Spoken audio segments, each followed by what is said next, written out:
those of you who are joining us on YouTube. I am glad to be back with you again and having an opportunity to communicate some of these things that I have learned over the years and the new things that come into my life and my thoughts. There's a recap that we need to do that is going to be very, very, very important to the future of this Cycles series. And that recap is something that occurred in a midrash. It didn't actually occur in a teaching. And so it's going to be a very interesting recap. And it's interesting because last night when I was sitting there, I was going, well, we're going to continue the Cycles teaching. And I know the theme and I know kind of the direction that it needs to go. But I didn't really have, per se, a confirmed message. Well, when I woke up this morning, I realized, yes, I did have a confirmed message. And it was about a very specific subject. And interestingly enough, that subject came up a number of times last week. So I'm excited to present it, but at the same time, I'm uber nervous. And one of the reasons I'm uber nervous is because, well, it's a hard subject. Okay, so let's see, where do I need to start? Let's start with the telephone game. Let's start there. So the telephone game is actually a game in which you whisper something in someone's ear and you try to be a little bit unclear. And when you whisper it in someone's ear, then they're there to whisper it to the next person's ear. And you need about 10 players, right?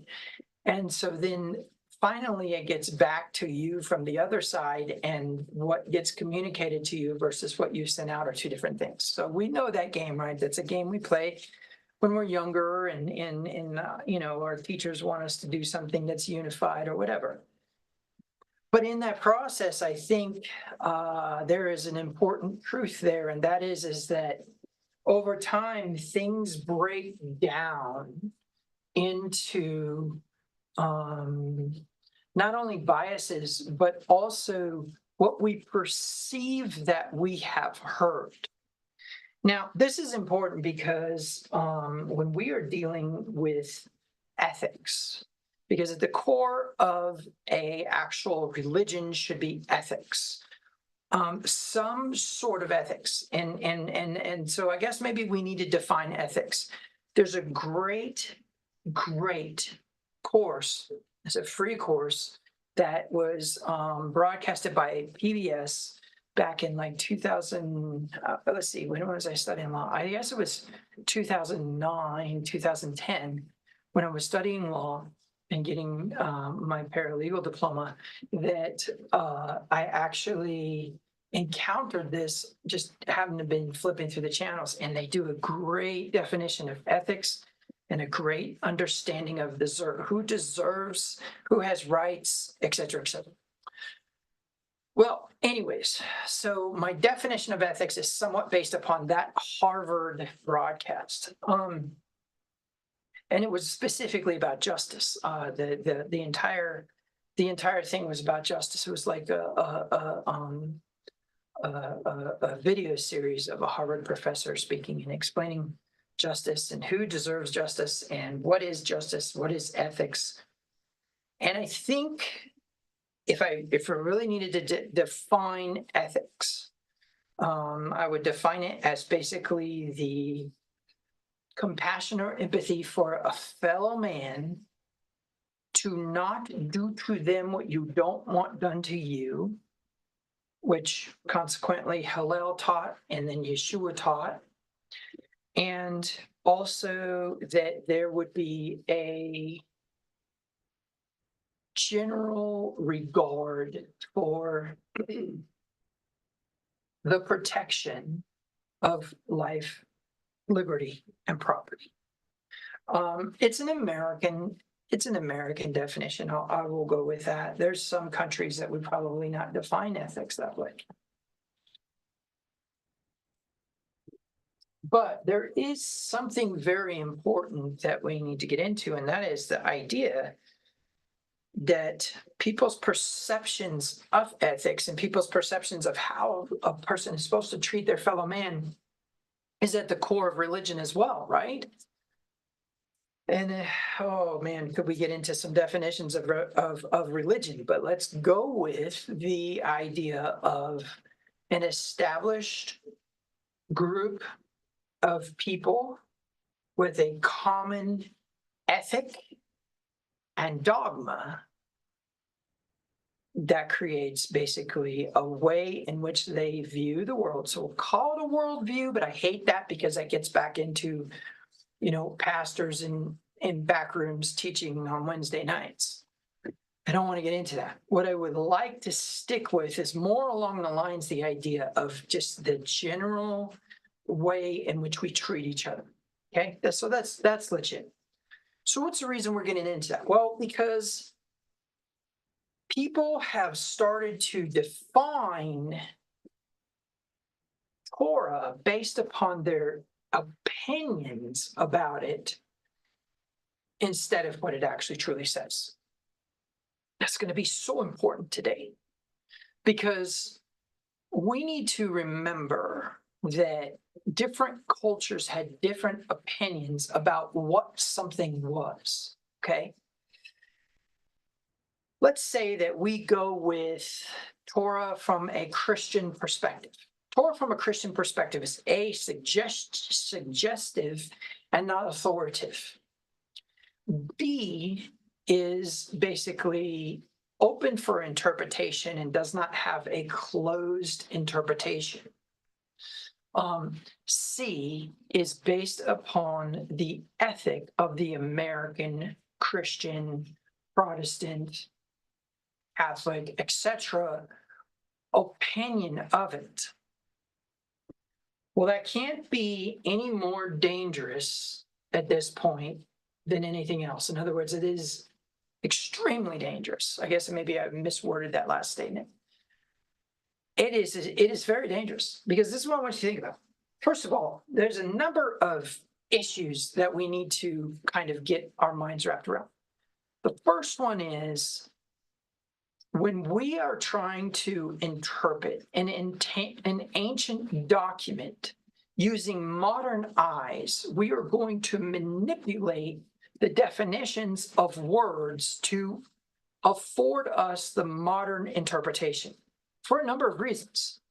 Number one would be perhaps maybe the progressiveness of Dark Ages to Renaissance to Enlightenment, etc., right? So when we're talking about absolute truth, there's something very important that we need to get into, and that is the idea that there is an absolute truth. Why do I say there is one? Well, we can go back to our existential statement that if we think about it, then it must exist. This is an argument that theologians make in systematic theology. They say, well, one of the arguments of proof that God exists is the very fact that he's an idea in the first place.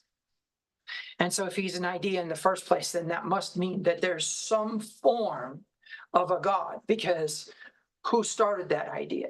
Who started that thought process? Okay. So when we are working with that model, then what we need to do is we need to start coming up with some filters. We need to ask some very important questions from the existential process of thought concerning God. Does God exist and why? Because then we start to get into if an idea exists, then that thing exists, okay? I know that sounds confusing. I don't intend it to be. That's not my intention. Because I don't want to definitely, mince words and not give you the purest form of this idea. So the best way I could put it to you is if there was an actual intensification of all power in the universe that was actually a consciousness that was aware of its existence, if we're dealing in human terms, that entity would have to be absolute, not relative. What does that mean? Well, that means, number one, that there is nothing bigger, right? That's filter number one. In anybody who has a monotheistic view of the world, your God cannot have an equal. Your God has to be the biggest one. Okay? So that's filter number one when we're dealing with Torah, because Torah assumes that the God, the creator of the universe, the creator of the heavens and the earth, is the biggest one. It doesn't mean there is necessarily other gods. We haven't got that far, right? Now, from a monotheistic perspective, we don't accept that there are other gods unless you buy into the unseen presence. But the premise is that basically what we need to kind of get our minds wrapped around is an ideal that would be then the focal point of a theological, existential proof of a creator God. It has to be the only one. Well, if it has to be the only one, then we can build off of that filter and say that anything that proceeds from it is absolute, not changeable, not it's something that can't be manipulated. Okay. Why is that so important? Well, when we're dealing with absolute truth, right? So how many have in times past heard, well, I'm not hearing or I am hearing my shepherd's voice, right? We base that upon the idea that there's an intuition built into us that has a recognizable element of absolute truth. Well, here's the intrigue. Yeshua says, I am the truth. Now, we won't get into the I am part, but what we do need to get into is, what does he mean by I am the truth? When he says, I am the way, the truth, right? The truth. If I am the truth, then that means that that truth is a person. Attach the idea that he is the shepherd, and now we hear our shepherd's voice. Well, in the ancient pictographic Hebrew, those drawings existed as the kof and the lamed. Let me put this up on the board actually, because I think there is a need to kind of document the Hebrew here.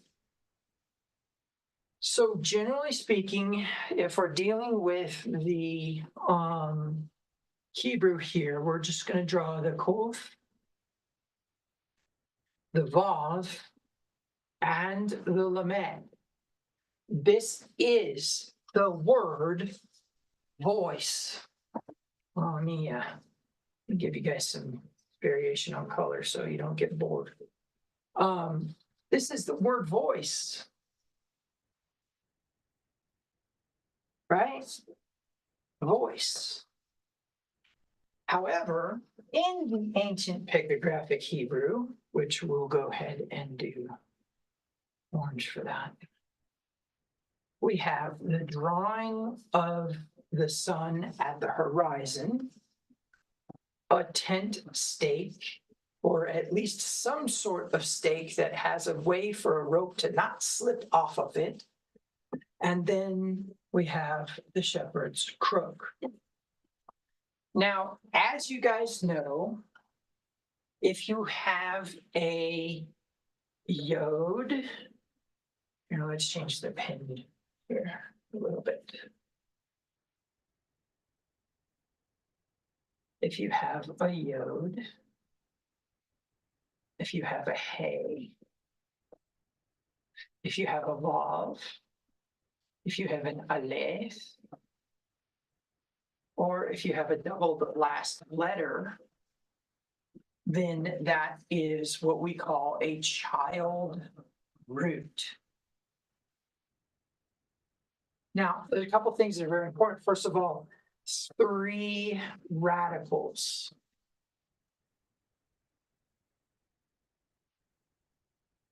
Or characters.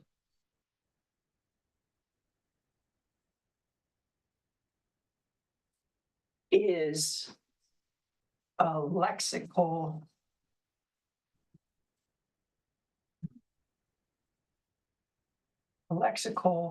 root. Why is that so important? Well, when we are dealing with the Strong's Concordance, they're going to only go back to the lexical root. Let me show you what I mean, okay? Let me show you what I mean. Let's see, we need the first usage, which is going to be in Genesis chapter 3, verse 16, I believe, is the first. Actually, no, come to think of it, it might be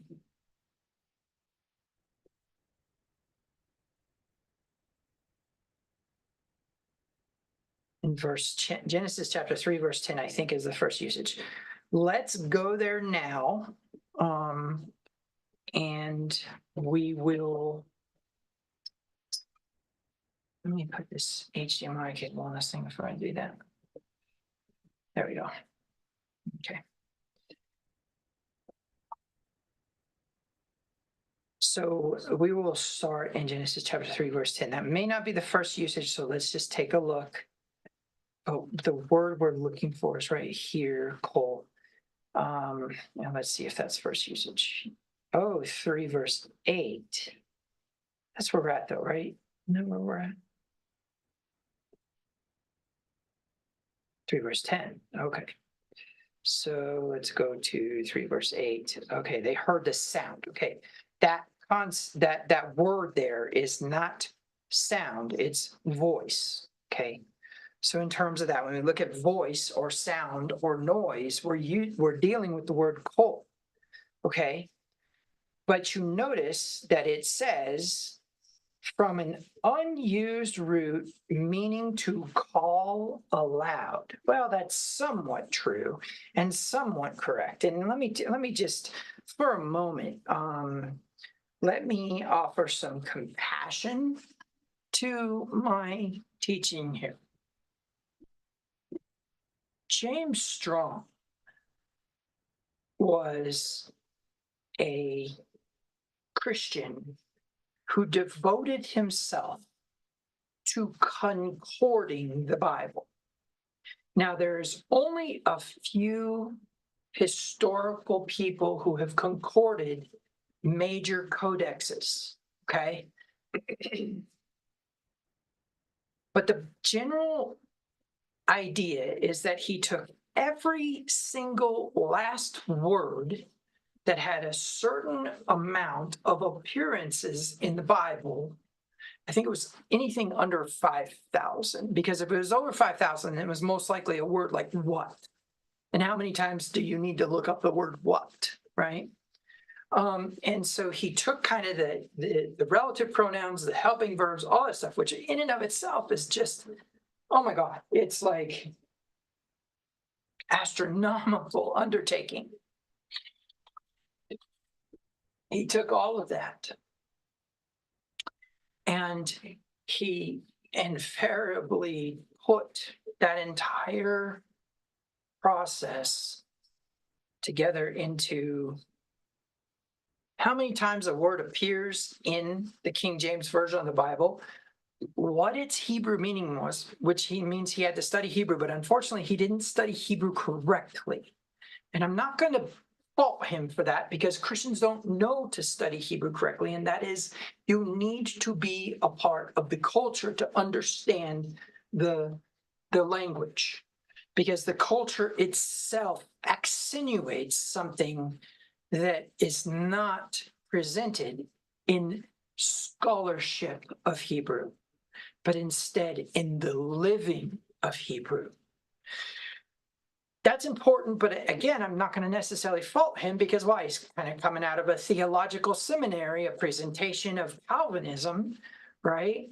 And then believing that and it's an invaluable tool. The Strong's Concordance is an invaluable tool. So I just want to take a moment to untether myself from the frustration of translational bias and the frustration of erroneous translation of Hebrew into English, which we could get into as well. But the premise is that basically, I know that he was not malevolent in this, okay? But nevertheless does not excuse the error, and that's what we need to discuss today. Anyways, the reason that that's important and the point behind it that I want to make is basically along the lines of the word voice. Just in and of itself, this right here saying from an unused root, meaning to call aloud. Yes, but not how you would think. So let's start with that premise that this is a lexical root. That's as far as we could go in the Strong's Concordance. I highly recommend that you do not stop at the Strong's Concordance, but that you get into the ancient Hebrew research, this ancient Hebrew Research Center, and actually get yourself some resources that would take you a step further into the ancient pictographic roots. Archaeologists are digging up ancient Semitic areas and finding pottery with the pictographs, not the Aramaic letters on the pottery. Okay, that's important, relevant, but we need to get back to the board. Okay, so the reason I kind of went into this is because I want to show you the power behind the three-letter radical that is in some cases, okay? So this middle word here, or this middle letter here, I'm going to need to reduce my pen here, and I actually probably want to use a different color. Let's see, there we go with green. Is establish.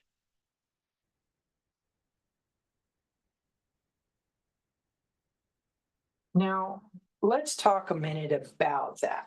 So when we're dealing with the tent, we know that the tent is basically a communication of a very specific process, right? But on the corners of the tent, we have these tent stakes. Actually, come to think of it, let's do this right. Let's get this back to its state that it would have been in. So we have these tent stakes, okay? And they are creating a stability. And that stability is going to be based upon, let's do that.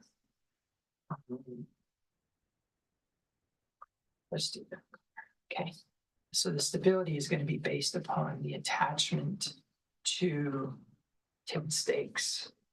So I don't want you to think that the tent stakes hold down the tent. The tent stakes hold down the ropes that hold down the tent. Okay. And it literally means to establish. Okay. So when we're thinking about provision, protection, and instruction,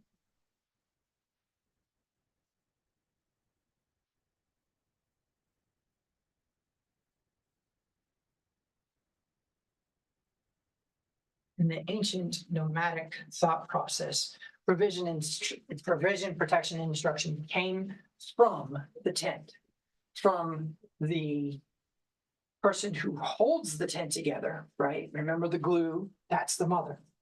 Or the person who holds up the tent, that is the strength of the tent, or the middle pole that holds up the tent, that's the father, the Av, right? So we have the Ima and we have the Abba.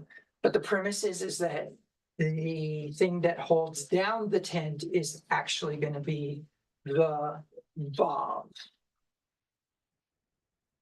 Okay? So provision, protection, and instruction is established by the vav. All right, now, so getting back to the other drawing here, what we are working with is the idea that this vav right here is established. However, since there is a vav with two non-child root letters. So what are our child root letters? The yod, the hey, the vav, the aleph, and a doubled last letter. What do we have here? We have a vav, which means what? It means that we can drop it, which is going to be important in this thought process. So we're going to drop this letter, right? We're going to drop that letter, and then we're going to combine these two letters into a word. Well, this one means to gather or intensify. And this one is the shepherd. Okay? All right, so that being the case, of course, we have this here and this here. So then getting back into the ancient pictographic definition, this is gather to the shepherd's staff. Cool. Okay. So now we understand that there's a lot more that goes into what Yeshua said when he said, my sheep know my voice. But now reverse engineering that back to its lexical root, we have established, which means what? The actual definition of the word kol is interpreted in English as voice, but in the ancient Hebrew is the established voice, no, the established gathering to the staff. Establishing a gathering to the staff, or gathering to an established staff. There's a number of ways that we could look at the word, but in the end, what is it? It is the shepherd calling to the sheep and them gathering, which contains within it the idea of obedience, that the word voice itself invokes obedience. Okay? All right. Why is that so important? Well, when we talk about truth being a person, and that person being a shepherd, and that person that then being the recognizable shepherd's sound that the sheep will draw to.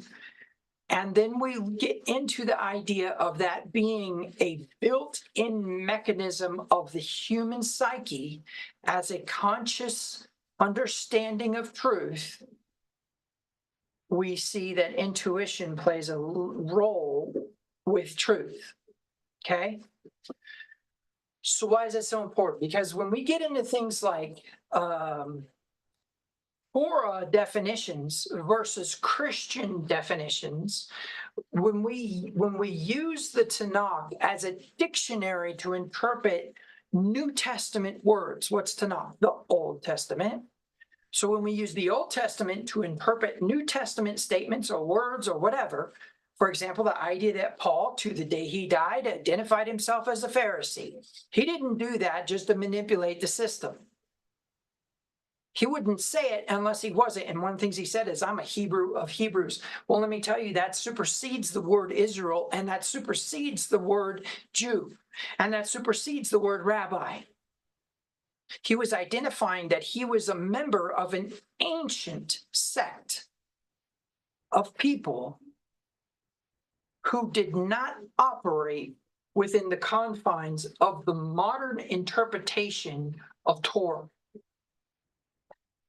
It is very, very difficult when you think about the idea that you are going to step into a modern life, a modern lifestyle that is kind of forced upon you by where you dwell,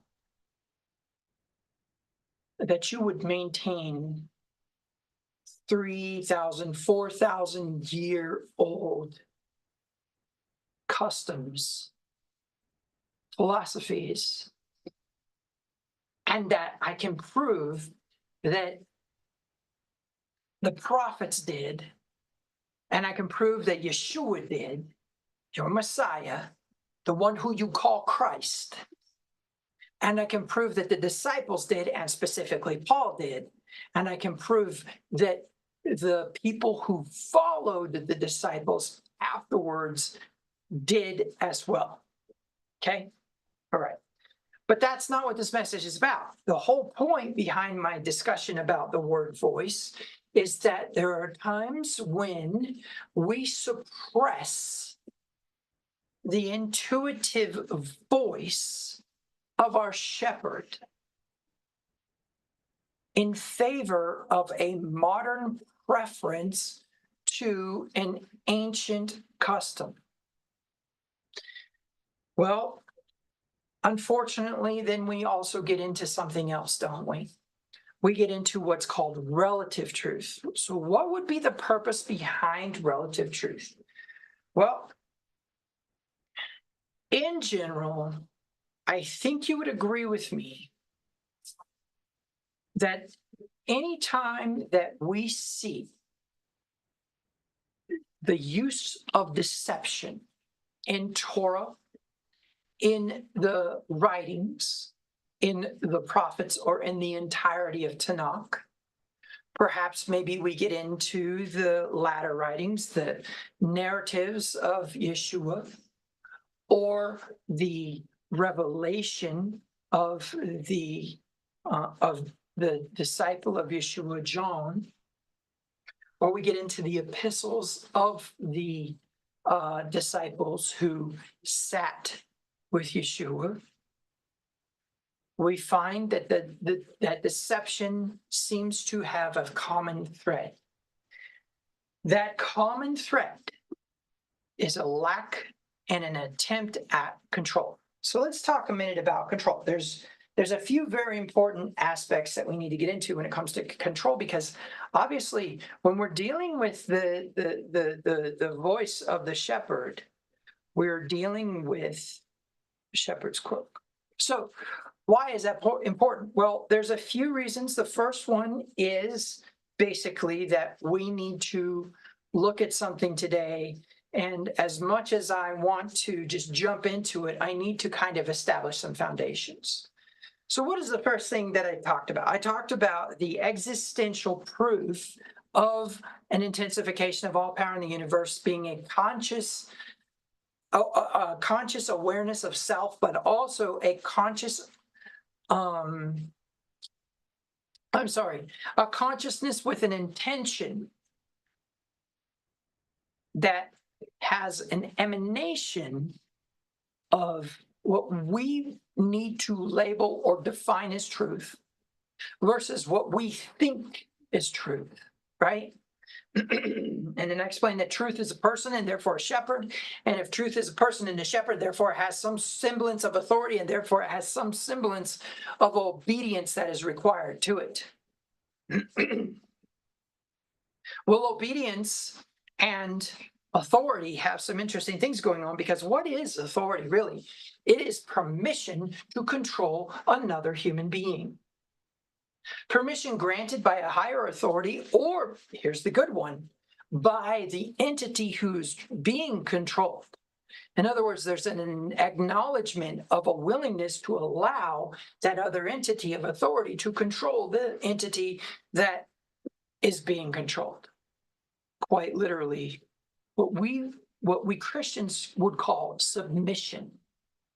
A willingness to be obedient to another human being or obedient to another entity with intention is submission. But the authority itself is permission to control that entity. Make sense? Okay. So all authority is permission to control. So what if you don't have authority? Or what if authority appears to be untrustworthy? Well, there's an intrigue there, because truth itself activates trust. When you recognize absolute truth as a sheep of the truth, or as a sheep of the shepherd who is the truth, then we arrive at a concept of trust. Trust is activated by truth. Distrust is activated by something else, which we're about to talk about. So, what is the purpose behind deceit? What would be the intention behind deceit? In its simplicity, to control without authority, to force, coerce, or manipulate is a malevolence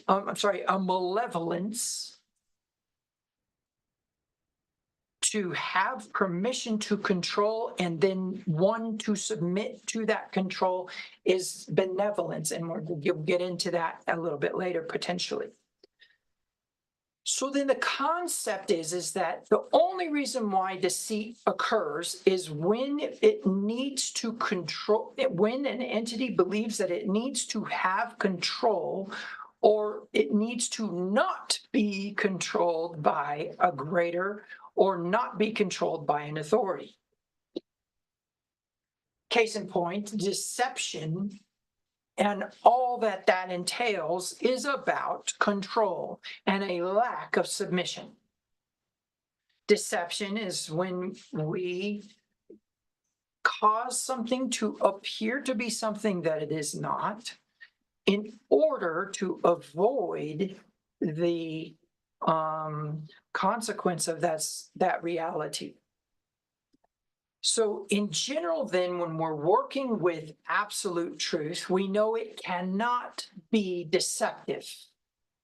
Absolute truth is actually activating as an authoritative emanation of the intensification of all power in the universe, embodied in the Lamb slain from the foundations of the earth, who consequently became your shepherd as a Messiah. The short version is there's only 3 anointings in Scripture. Because remember, the word Messiah is actually Mashiach, which comes from the root word Mashach, right? And kind of comes from that root word Mashiach, or Mashah, sorry. And it's the idea of there being a pouring and then a rubbing in of oil into a person's skin, and those specific oils have some sort of action of granting authority. There's only 3 anointings in the Bible: the priest, the prophet, and the prince. Now, before you get too caught up in the concept of prince, let me say it a different way. A Kohen, a Navi, or a Sar. Now, a Sar is somebody who can be an agent of authority and not the actual absolute authority. Okay? So, for example, when we hear the name Prince of Peace, that is Sar Shalom, which is literally an agent of Shalom. Now, we could get into all the mess behind it, but and when I say mess, what I mean is all the convoluted extra stuff that would go into proving that a prince isn't necessarily the son of a king. But instead, we're just going to go with the idea that each one of those anointings grants authoritative control, or what we would call jurisdiction, to the entity who is being anointed over some other entity. But what invariably needs to happen?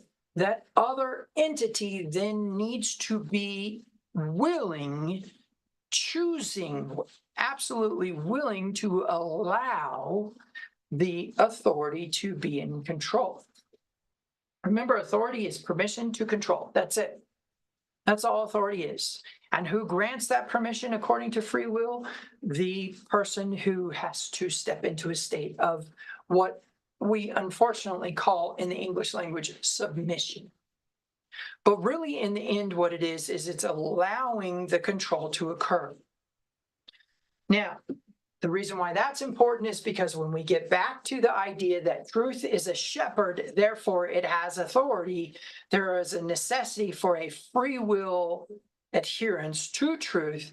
But remember, the only way that we know for sure that it is truth is if we hear the shepherd's voice. And the shepherd's voice then is known, according to Yeshua, my sheep know my voice. That's truth, which means there's an absolute truth out there and there's a relative truth out there. And unfortunately, a relative truth is based upon deception, but also based upon manipulation, based upon an attempt to alter the reality of the actual truth. Now, the reason why that's so important is because when we get into what we're about to get into, we are going to have to ask some really hard questions. And the hard questions are going to result in some paradigm changes that you yourself are going to have to either accept, or you're probably going to have to stay on the sidelines while the rest of the team plays. Okay? Okay, so here we go. When we look at the scripture, we have warnings in place. And then we have interpretations of those warnings, and also we have an activation of a misinterpretation of words. What do I mean by that?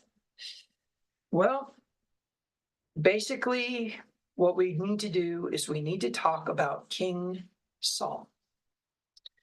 Now, there's a couple of things that are very important. First of all, we know that Paul, or at least who we call Paulos, which is the Greek, right, is the Greek name that the Greek manuscripts give to Rabbi Shaul of Gamliel.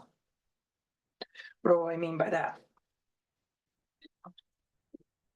Rabbi Shaul, or Paul, sat under Gamliel. So he is Rabbi Shaul of Gamliel. Well, of course, then he is Rabbi Shaul of Yeshua HaMashiach, right?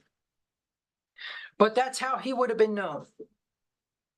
But interestingly enough, Saul of Tarsus, because of what came out of Tarsus, which was great minds. Now,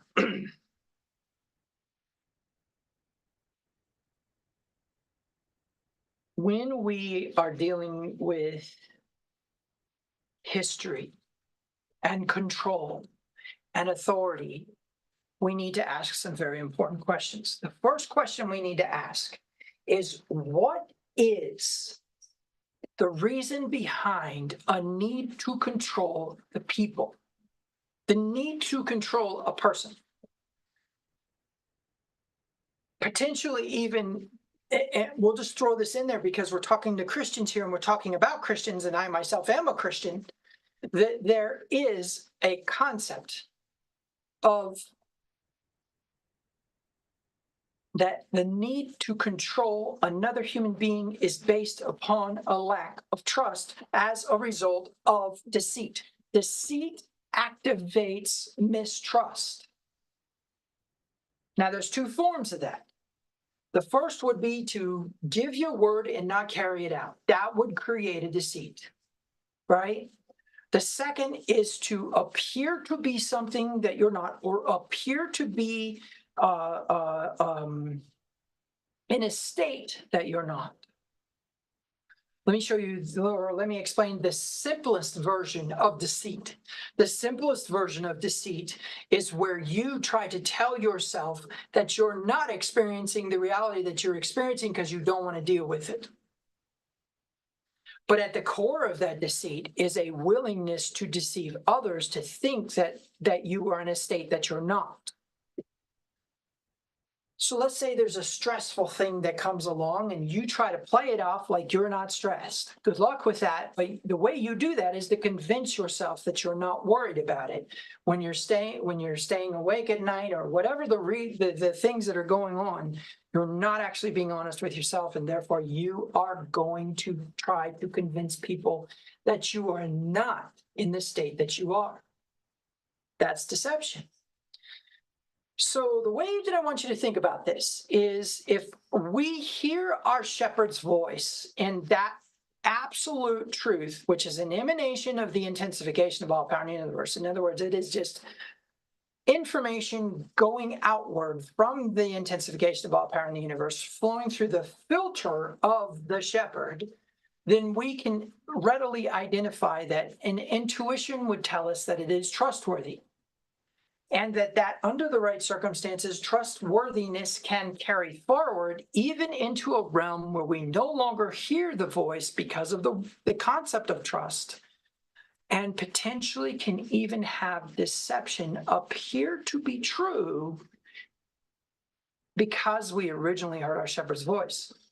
This is a concept I learned in 2011 in my studies, when I learned that no man has ever died for a lie.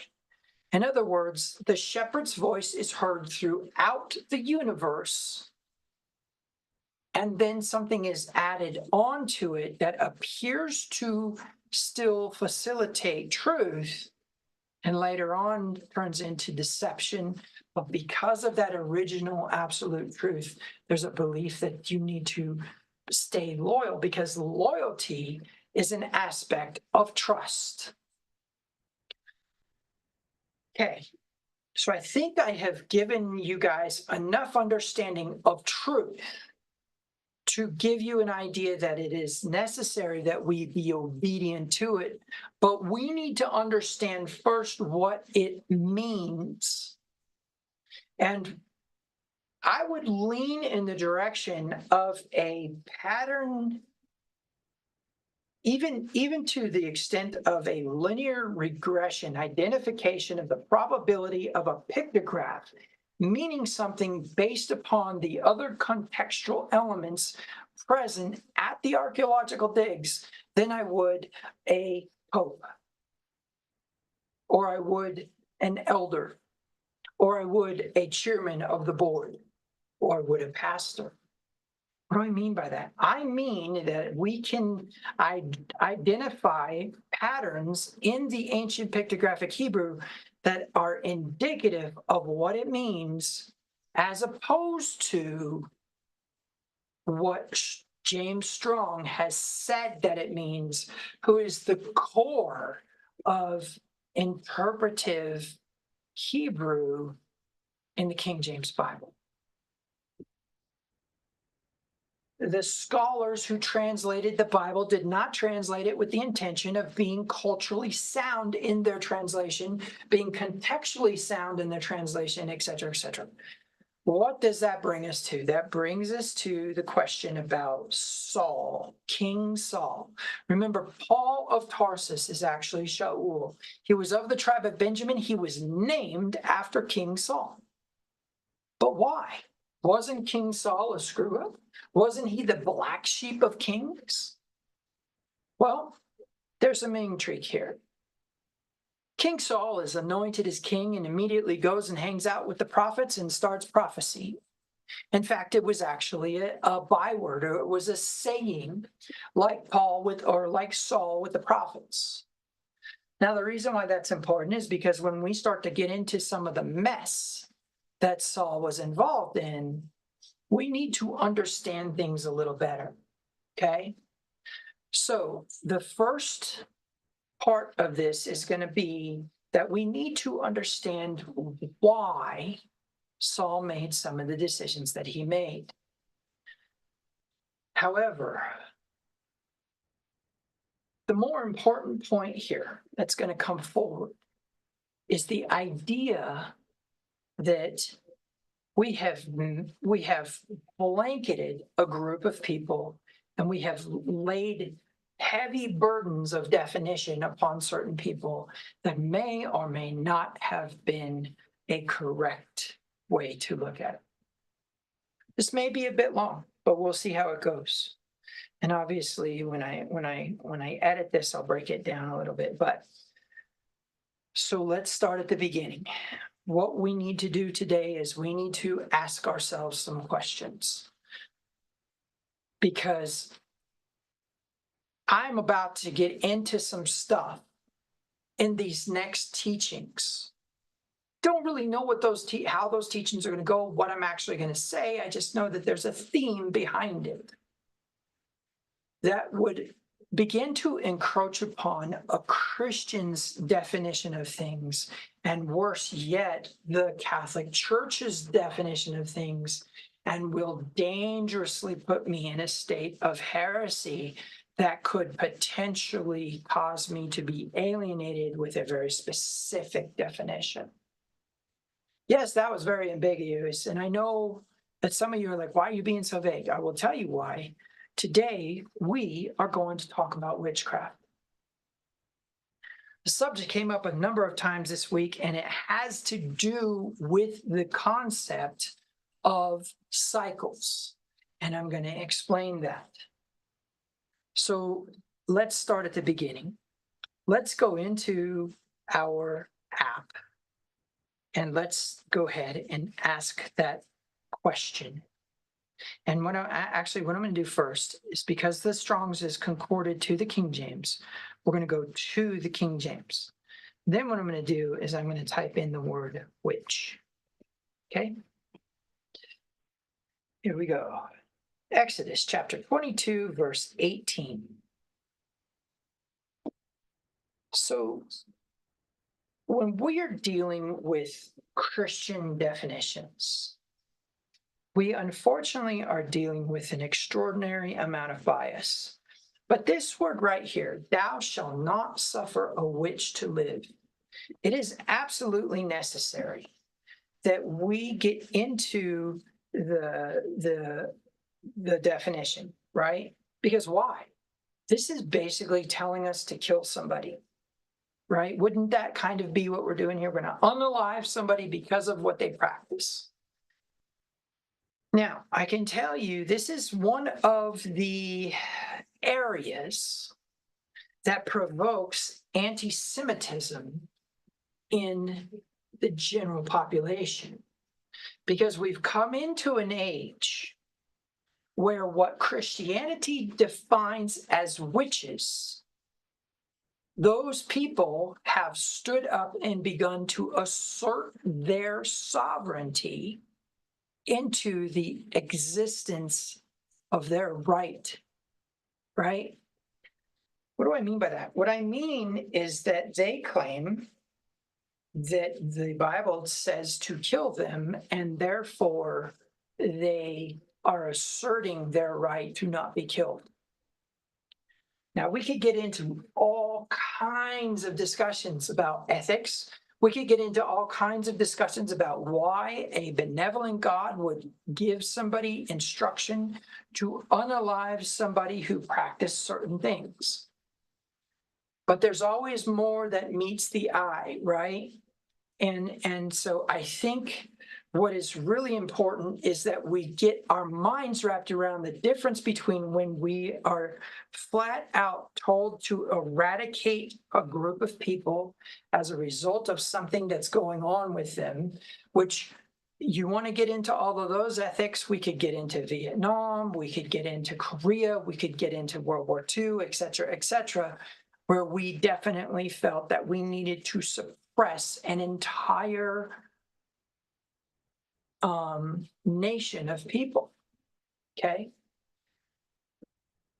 I'm not here to defend Torah. Torah will defend itself. If it is actually an absolute doctrine and a document and is an absolute truth, it will absolutely defend itself. I do not need to say, oh, well, I think it means this, blah, blah, blah. But we need to understand more about this word. And the reason we do is because what we get into is we get into a concept of misperception and misunderstanding. And then as a result of that, we arrive at some conclusion and make a judgment. Now, I'm not going to get into the idiocy of Christian essentials and belief. I'm not going to get into the theology of soteriology or of demonology or of the ideas of redemption, of imputation, of change in a human being as a result of them being a Christian. I'm not going to get into those things. What I want to get into is how dangerously wrong we have been. And remember, this came up in a midrash. So this was a discussion with a group of my congregants in a private Zoom meeting in which we discussed what we had going on here. But the reason why it's important is because when we get into Christianity, we get into, for example, the Salem witch trials, et cetera, we need to understand the practitioner and we need to understand the level of this.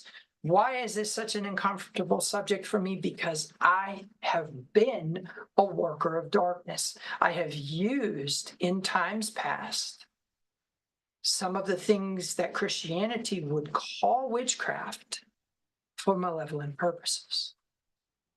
So I know I have a understanding of spells that worked and came to pass that I had to go into deep repentance with and go into deep acceptance of grace with to be a child of the light, to be a warrior of the light.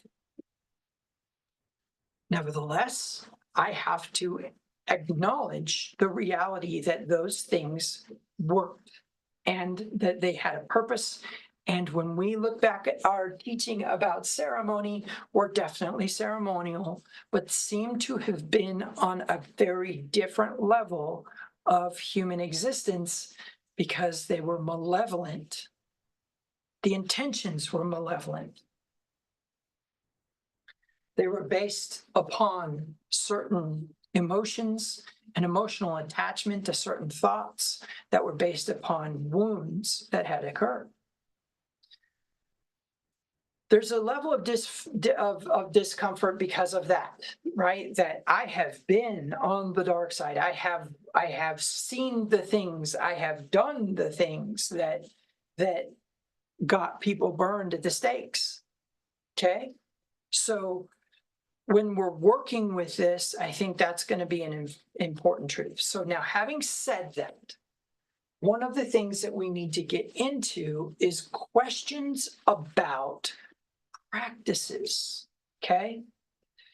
So for example, there are a number of things that we could probably go in and identify our legitimate definitions and legitimate limitations that are placed upon this word.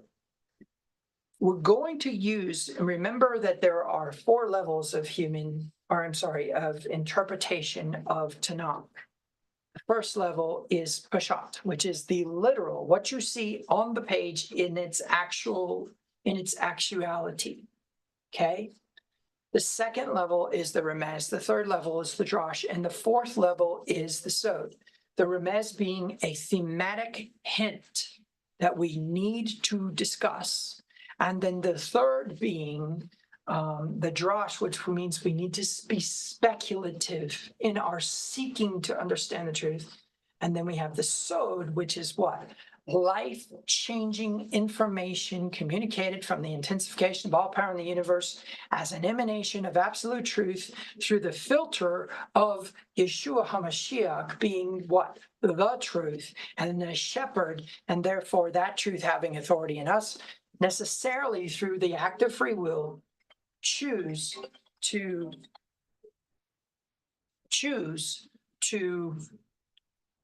activate a function of obedience, right? of submission, of an action or a fundamental um, a fundamental free will connection and exaltation of an authoritative subject or an authoritative entity. That's the emanation here, right? That our intuition is going to have to be part of our information gathering, that we're not going to just go with the human definition. And here's the crazy part: if a person calls themselves a witch, are they really a witch? Who cares if they call themselves a witch? Does that fit the definition of this English word in the Hebrew for the word witch? Let's get into it. So the first thing that I want to do is I would like to look at the first usage, right? So here we have Exodus 22, right? Exodus chapter 22, and it is the word kashaf, kashaf. Now, let's take a look at what we have here. Exodus 7:11, okay? And it uses the word kashaf right there, to practice witchcraft or sorcery, to use witchcraft. So let's talk a minute about this. First thing we need to do is when we go into Exodus 11, which let's go there. Then Pharaoh also called the wise men and sorcerers, now the magicians of Egypt, and they did in like manner their enchantments, for they cast down every man his rod, and they became serpents, but Aaron's rod swallowed up their rods. Okay. So what's the first thing that happens here? A Christian sits down and they begin to read this story, and all they see is God being the winner, right? Aaron's rod swallows up their rods. Okay, two things. Number one, when was the first casting down of the rod? On Mount Sinai with Moses at the burning bush. He says, "What's in your hand?" "A staff." He says, "Throw it down." He throws it down, it becomes a serpent. He picks it back up, it's not a serpent anymore. Now, there's a whole lot we could go into about why that happened, and somebody say, "Oh, well, God just changed it into a serpent," right? Okay, fine. That's legit. But then the next time we see the casting down, it is not Moses's rod, it is Aaron's rod. And Aaron throws it down and it becomes a serpent. So we could say, oh yeah, God changed it into a serpent. But then we have a problem. And what is that problem? That problem is that these other people who are known as Kashfim, or witches, according to the word in Exodus 22, Kashfim are able to do the same thing. They throw down their rods, and it even says right in it, right, that they did it in like manner with their enchantments. Okay? Okay, let me get this straight. So Moses is able to throw down his rod and it become a serpent, and maybe we could accept that the intensification of all power in the universe converted that into a serpent for some specific reason that doesn't make any sense. And what I mean by that is, who cares about this? Why do the serpent thing? Why was the serpent so important to Pharaoh? Okay? We're not going to get into that today, but that's a question you probably need to ask yourself. Why was the serpent so important to Pharaoh? But Aaron throws down his rod, not Moses. And so now we have two rods that can become snakes. Problem. Here comes these magicians, and through their enchantments, we could probably look at that word in the Midrash, through their enchantments, they actually do the same thing. So here is a return to our original filter. If you are a believer in a monotheistic God, then all things that exist have to be under him. And if that's true, then there's no equal power. And if there's no equal power, then we have to invariably accept that the power that caused the serpents, or caused Aaron and Moses' rod to become serpents, is the same power that caused the magicians, or the Kashfim's rods, to become serpents. Now, we're not going to get into why Aaron's rod ate the other rods, but what we are going to get into is the concept that in its simplicity, through the act of kashaf, those serpents were converted, or I'm sorry, those staffs were converted into serpents, just like Moses. So either we have an equal and opposite entity able to operate in absolute defiance to the intensification of all power in the universe, which means we have two gods, or the same power exists for both the magician, it's what they're called in the English here, magicians, exists for the prophets. And if that's the case, then we need to understand something about that power. And one of the more important things is if that power is usable for different intentions, then it's not the power itself that is evil, is it? What they use to make those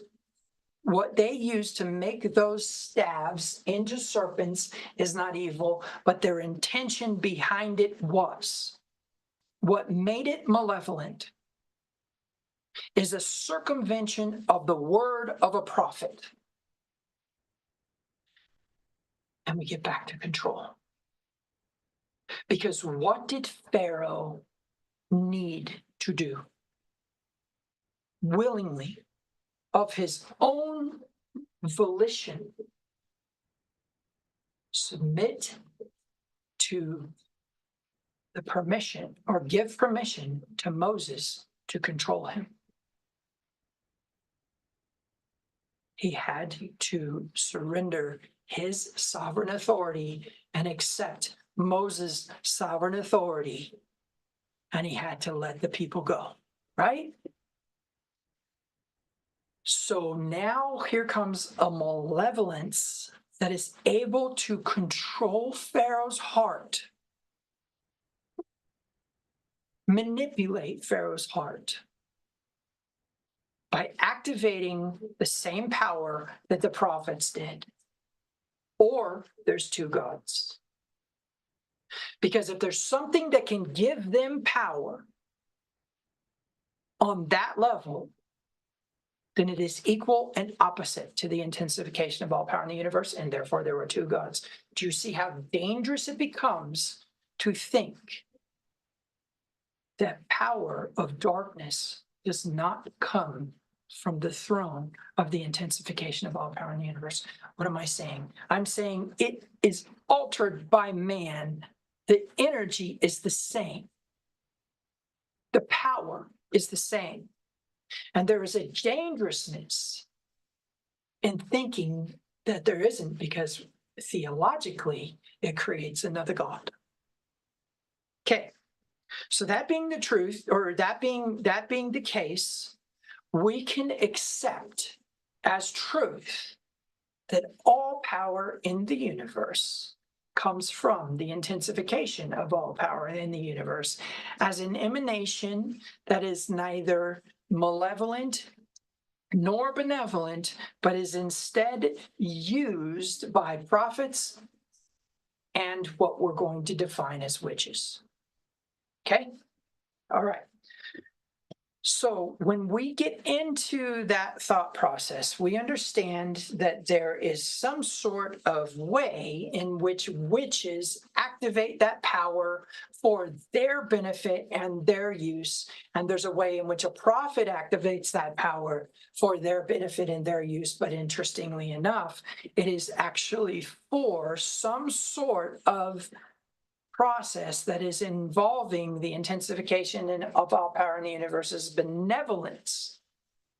Every prophet that ever existed in the history of the Tanakh promoted Torah and gave exhortation to those who violated Torah. Now, the writer of Hebrews appears to say that the prophets don't exist anymore and that Christ is the only voice that is in operation. And someone has the nerve to think that Christ is not doing the same thing as the prophets. First of all, there are three things that are important about that. Number one, Hebrews was not written in Greek. Number two, if it was truly addressed to the Hebrews, which we cannot invariably prove, and it's an unfortunate name for that particular epistle, it would have been written by an ancient Hebrew nomadic practitioner. And three, there's never going to be anything that overrides something else in the Word or the Torah of God. The Torah is the absolute authority. The Torah became flesh and dwelt among us. Sure, fine, that's legit. We know in the beginning was the Torah, and the Torah was with God, and the Torah was God. Well, that's in its simplicity, the Lamb that's slain from the foundations of the earth, etc., etc., etc. But it is very important to understand that a prophet is activating these energies for the intention of activating a force of benevolence. Why do I say that? I say that because what do we see as a process when it comes to Torah? We see an act of benevolence, a force of benefit. The rules and regulations of Torah do not assert malevolence in any form. Now, we could get into all kinds of things about thou shalt not suffer a witch to live, but we need to define what a witch is. And we need to define what witchcraft is. So, having said that, we need to get into the search for the word witchcraft, which again, we will use the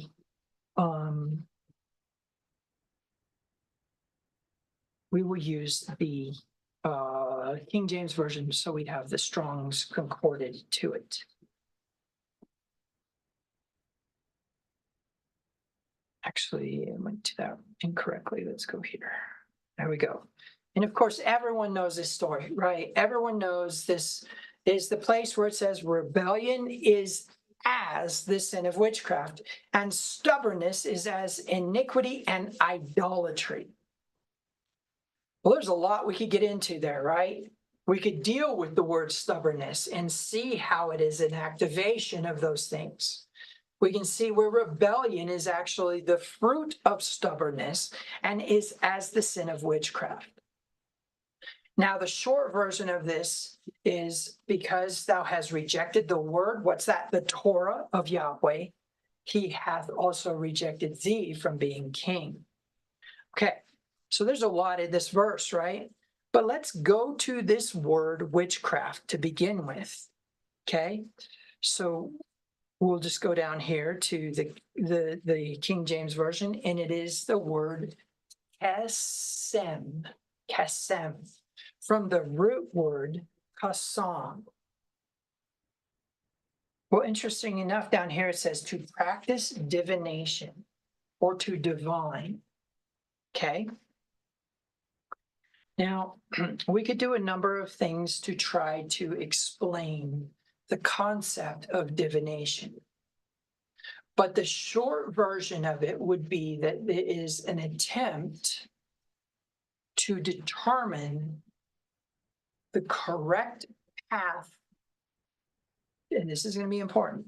It's an attempt to determine the correct path or decision based upon the use of some object or symbol to know the answer. Now, there's a fine line and a dangerous line here, isn't there? Because there are two things that are very important. Number one is that if you are in a state of listening to your shepherd's voice, then you were in a state of sitting on the throne. And I'm not going to get too much into that, but I'll just tell you the short version is that you have to be in a meritless state to hear your shepherd's voice.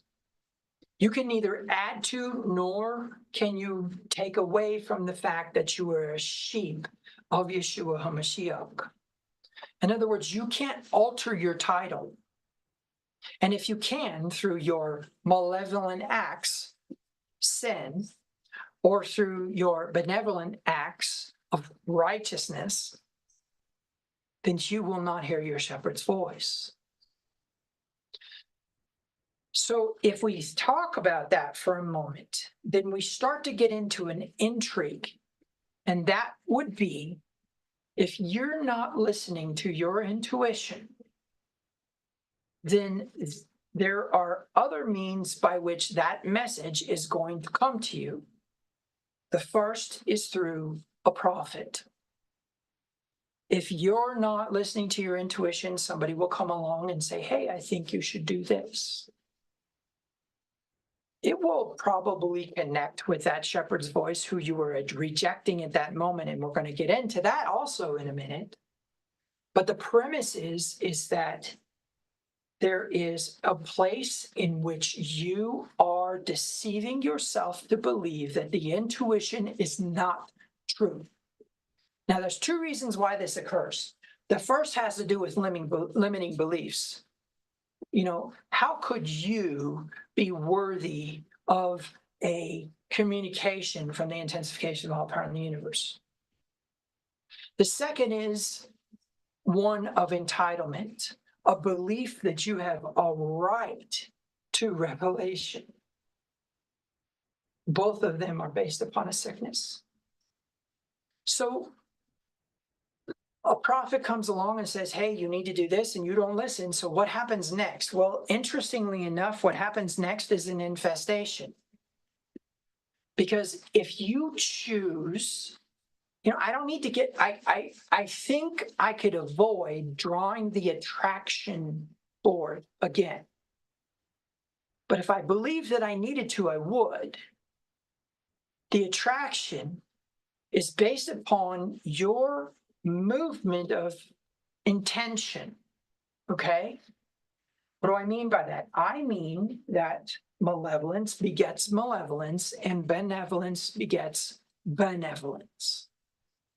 And I think the important thing that we need to get our minds wrapped around is that if you choose a path and begin to walk down it, the entire universe is obedient to a son of Adam. Remember, this is a very important thing for you to remember.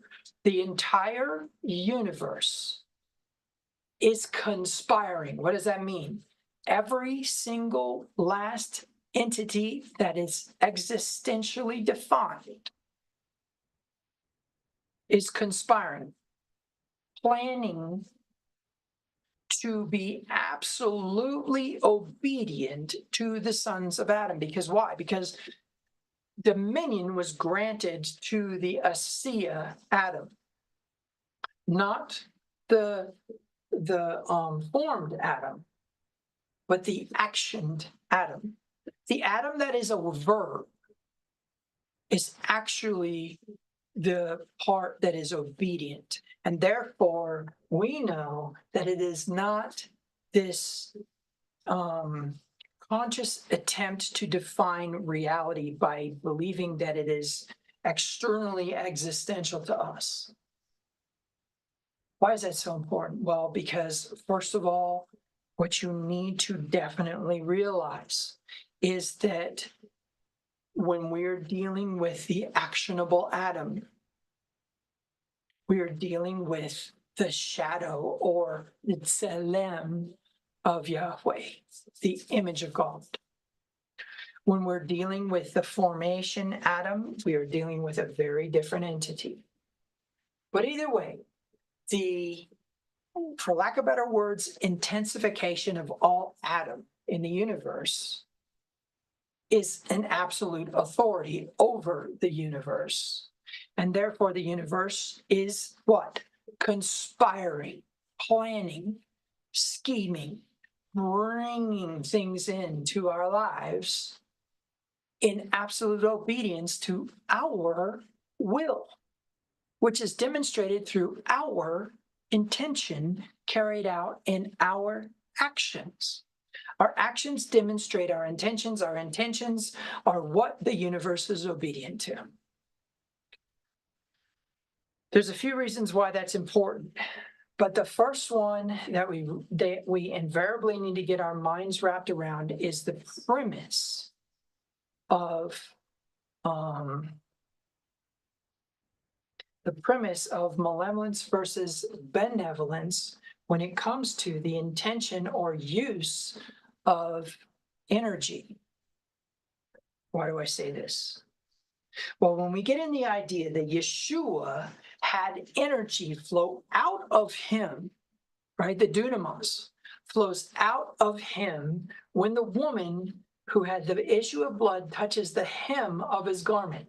Oh, there's so much I could get into about that. But the premise is that it flows out of him, and he says, hey, that flowed out of me. In another verse, in Luke, it says, because the energy flowed out of him, many people came to get healed. And all they would do is touch him. That verse is often overlooked.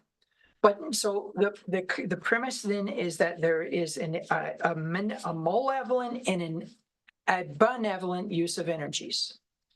Okay, so now what we probably need to do is get back to our word witch for a moment, but we also, because remember, witch is a noun, and if witch is a noun, then we need to accept that nouns in Hebrew are built off of the verbs. And nouns in Hebrew are usually conjugations of verbs. Because why? Because there's no such thing as a noun in Hebrew. It's all action. Even the nouns are actioning. So there is a completed action and an incompleted action and an ongoing action that has not yet been completed. Okay, so now what we need to do is go ahead and go back into this, because I'm not yet going to address this word, kasam, which is our word for witchcraft. But we are going to look at a first usage, and it happens to be in Deuteronomy 18. So let's take a look at that just really quick. So, there shall not be found among any of you one that maketh his son or daughter pass through the fire. Okay, let's just get into that for a moment. The concept of donating your children to the identification of a entity that could possibly affect your reality is a practice of witchcraft in the sense that it is combined with these. I will show you what I mean. Or useth divination, or an observer of times, or an enchanter or witch. Interesting. Isn't this amazing? All of these are clumped into, or a charmer, or a consulter with familiar spirits, or a wizard, or a necromancer. Wow, there's a lot of words here. And here's the intrigue. Not one of them mean what they say. Be very careful with these words and how you label things. I've already proven to you that the power by which any of these things that happen with these diviners, charmers, consulters, wizards, etc., is not an equal and opposite malevolent power, but instead a, for lack of better words, stealing or borrowing or manipulating of the same power that is present not only in a prophet, a priest, and a prince, but was practiced by Yeshua and was definitely practiced by the disciples. You're probably not ready for that. And you're probably not okay right now. And I get that. But remember, humans operate off of ceremony that contains music, symbols, and some sort of intention or movement, actioning, right? To activate the ceremony. And the ceremony is designed to do something to the energy in the atmosphere around the practitioner. So if we're doing that for a malevolent purpose, then we are using those symbols and we are using that intention and we are using that music, which we'll get into that later, for a malevolent purpose. We need to ask the question, what was at stake with Pharaoh? The thing that was at stake with Pharaoh was absolutely about control. Here's a question. Was there some entity motivating the magicians to manipulate Pharaoh's heart? Well, according to Romans, yes. According to Romans 9, there was something telling Pharaoh to do what he was doing in order for Yahweh to have his name exalted. But that's going to not be based upon an unconditional election, but instead based upon the already activated process in front of us. What is that? Well, if we go back to Exodus chapter 7, what does it say? Then Pharaoh also called. Let's take a look at this. That's our word kara. And Pharaoh called, right? His kashvim, right there, his kashvim.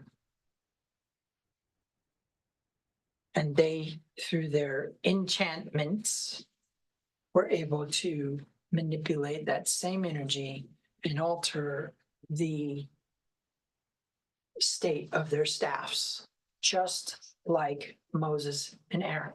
Which means what? We have, for lack of better words, magic practitioners operating on both sides of the pendulum. Now, I know that that is a word you're afraid of. You're afraid of that word magic because you think that it is witchcraft. But I want you to go back and look at the fact that Elijah carried a staff that he believed had the ability to resurrect a child from the dead. So remember, we have Elijah coming along and finding out that there's a problem with the child. He hands the staff to Gehazi, and Gehazi runs to the house and lays the staff upon the kid. Why? Because Elijah believed that there was something he could do with his staff. And we won't get into the idea that there are plenty of witchcraft practitioners in this day that say that that is witchcraft. And we need to be very careful. I won't get into all the stuff that has to do with, for example, the cedar and the scarlet thread and the birds and the dipping in the blood and all that other mess that a witch will say, that's witchcraft.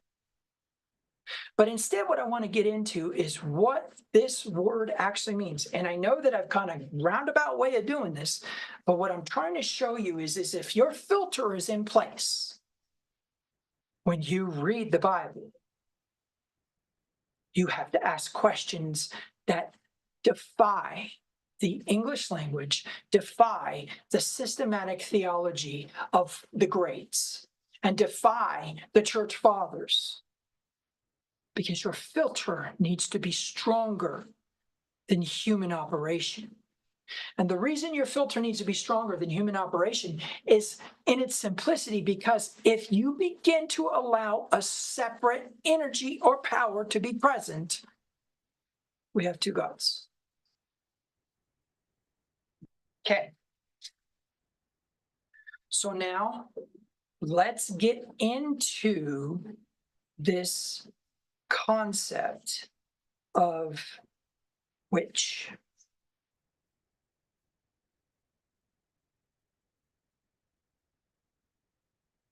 Strong's Concordance number H3784.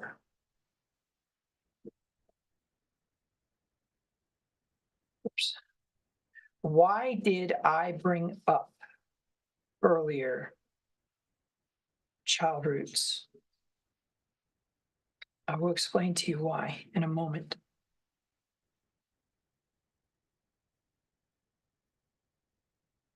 Strong's Concordance number 3784 without the H. In the ancient Hebrew lexicon of the Bible, digital version, we have what?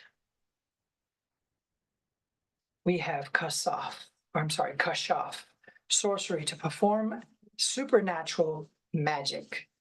Okay?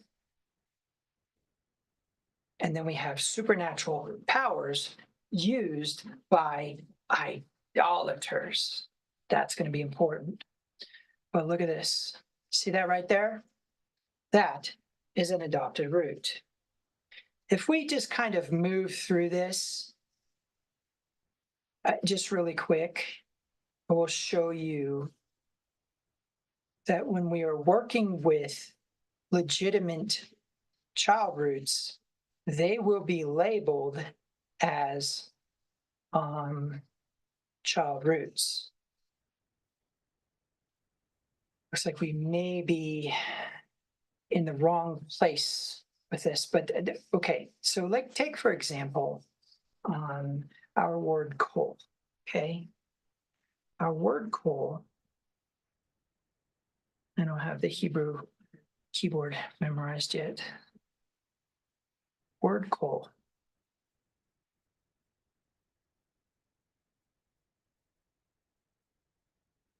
See that CR? Just like I told you earlier, this is a child root, okay? Child root. So if we go back again, and we put in our Strong's Concordance number,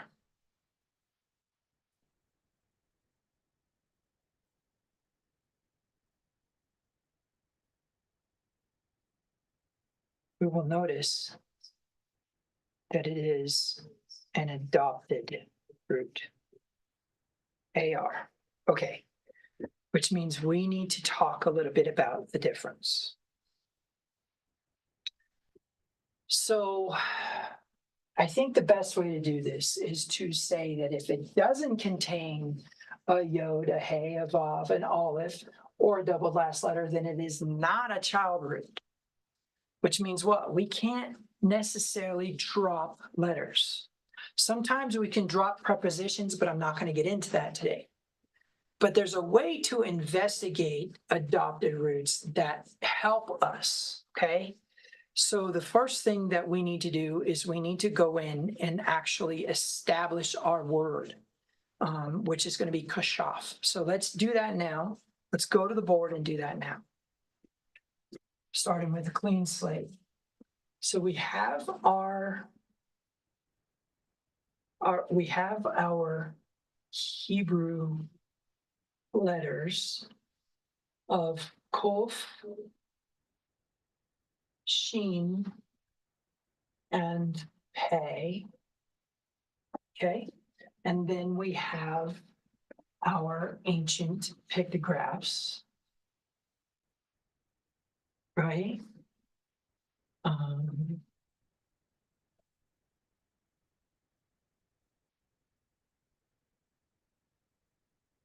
Here's our guy of his two front teeth. No relation to anybody. And then we have our mouth. So we did the same thing. Okay, so we got two front teeth, we got a mouth, and then we've got the, yeah, we obviously should probably decorate that a little bit too. Let's just do that real quick here. So some of the sun is above the horizon, some of it is below it. Obviously, we can't see the part below it. So there we go. We got some sunlight, we got some teeth, and we got a mouth. Okay. Now, here is the part that's important. we have a way of checking these parent roots through ancient definitions by connecting them. So we have this possibility here, okay?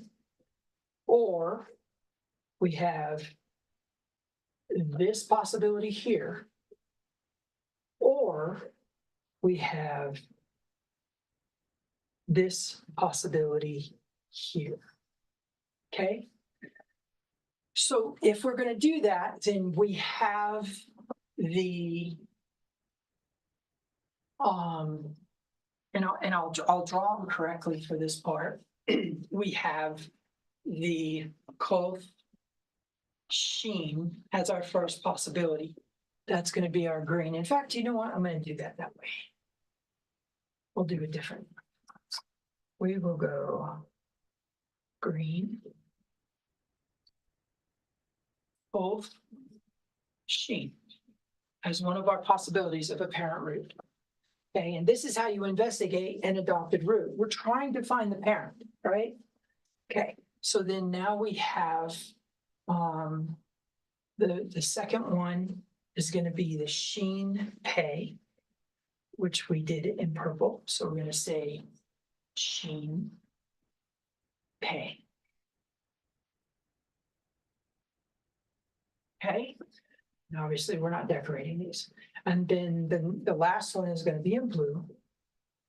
And that is going to be the Kof pay.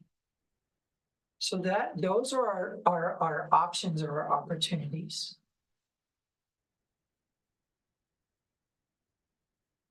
Okay. All right. So now what we need to do is we need to go ahead and we need to come up with definitions for these, don't we? Well, the way that we're going to do that is we're going to go into the Ancient Hebrew Language and Alphabet book by Jeff Benner. And while I'm pulling this up, I want to say that it is very important that we understand that what we see in English is not necessarily what we see in the ancient Hebrew, but worse yet, what people would call it, what practitioners of it think they are it, is dangerously encroaching upon the possibility that we don't know what it actually is, and we need to guard ourselves against it. But furthermore, that we have been barking up the wrong tree with it, even those who may call themselves it. Okay, so getting into the Ancient Hebrew Language and Alphabet book, what I'm going to do, I'm going to go ahead and move to these pictographic roots. And what this book does is it combines, it comes up with the original archaeological definition of these letter pairs that later become these parent roots of these lexical roots that later become these translations by James Strong that later become the English interpretations.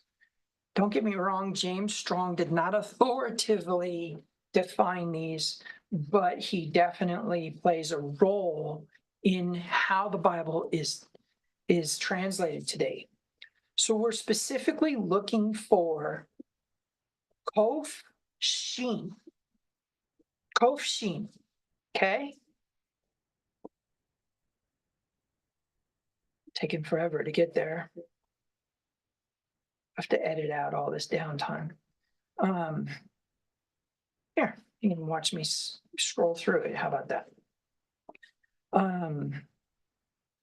So we're getting to with it. Okay, so we kind of came to the Kof.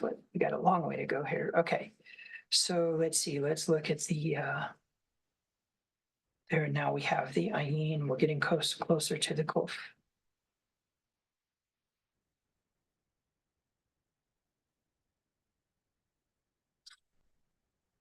Pay. Getting closer to the Kof.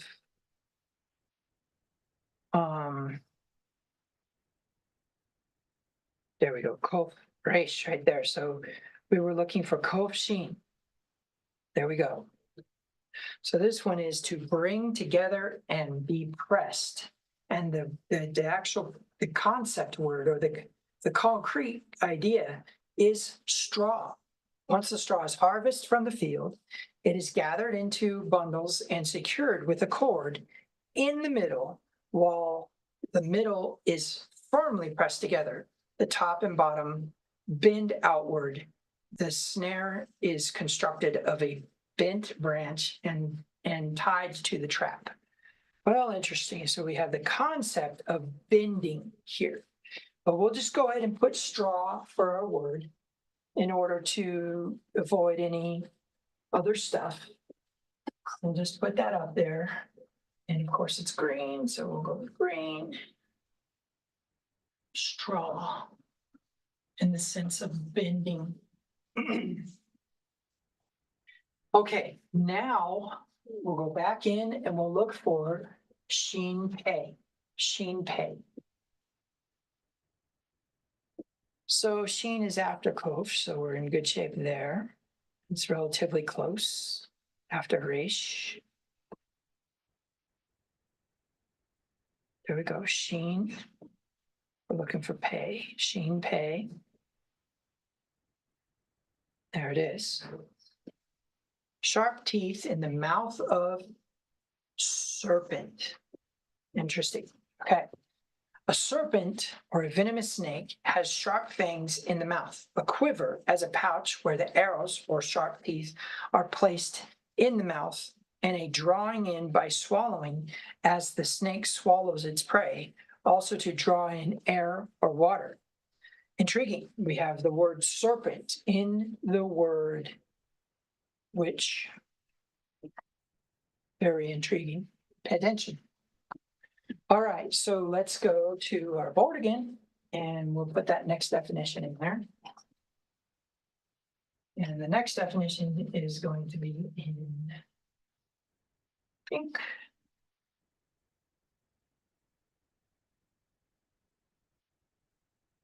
Okay, servant. Okay, and then what we need to do is we need to go ahead and switch to the blue, and we'll go look up our next definition. Okay. Our next definition is going to be kof sheen. So go back to kof, which is not too far to go. Should be close here. Yep, kof pei, kof resh, kof sheen. Oh, I'm sorry. Kof pei. My bad. Here we go. Kof pei. Here we go. Sun speaks or seasons. As the sun travels through the sky, oh, sorry. As the sun travels through the sky, it marks or speaks commands. The times and seasons, Genesis 1:14, the condensing of light at the sun when at the horizons, a condensing of milk into curdles, a going around of the sun from one horizon to the other. Okay, so the next definition that we need to put into our board is going to be seasons.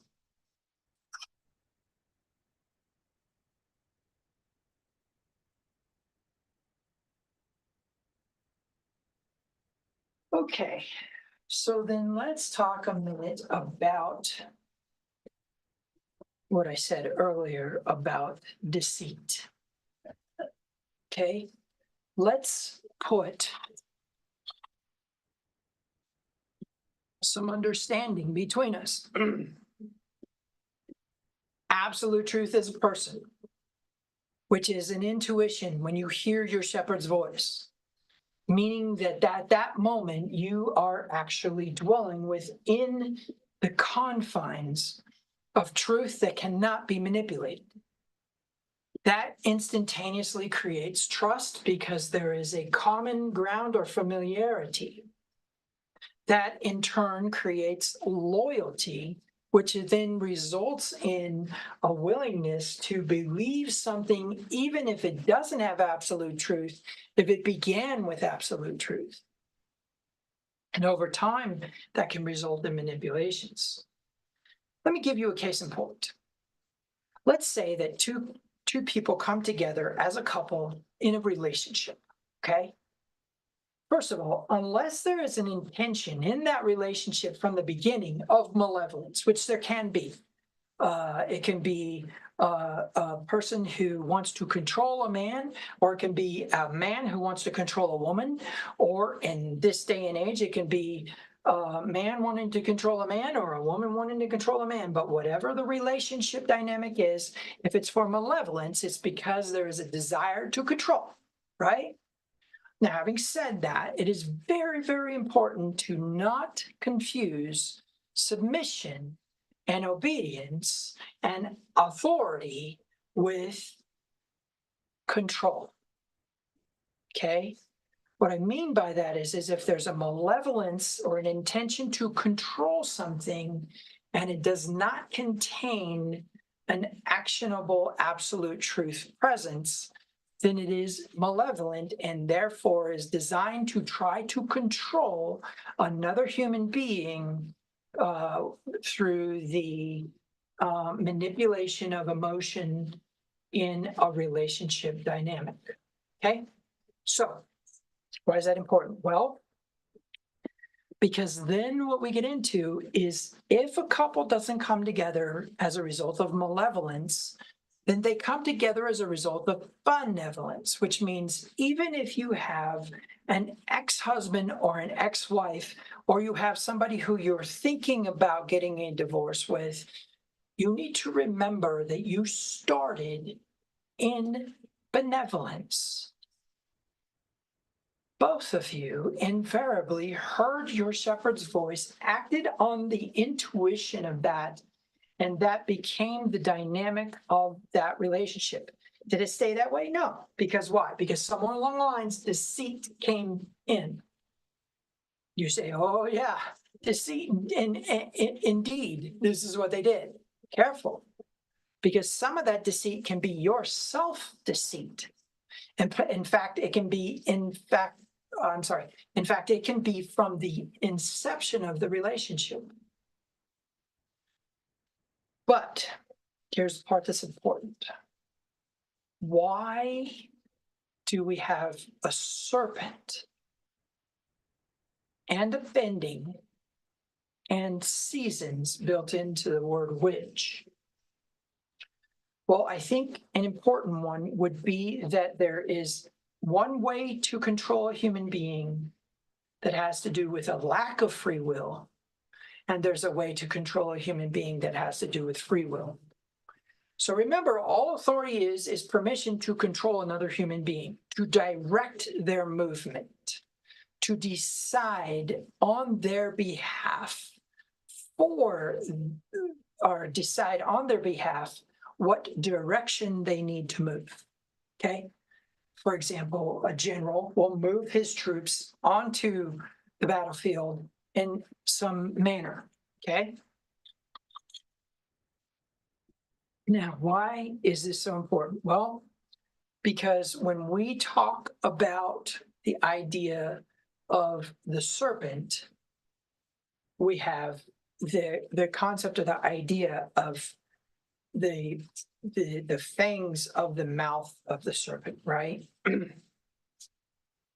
So I think we can probably go ahead and we can eliminate seasons as the parent root of this word. And I have to be very, very careful here not to be biased. But seasons does not necessarily play the role when it comes to witchcraft.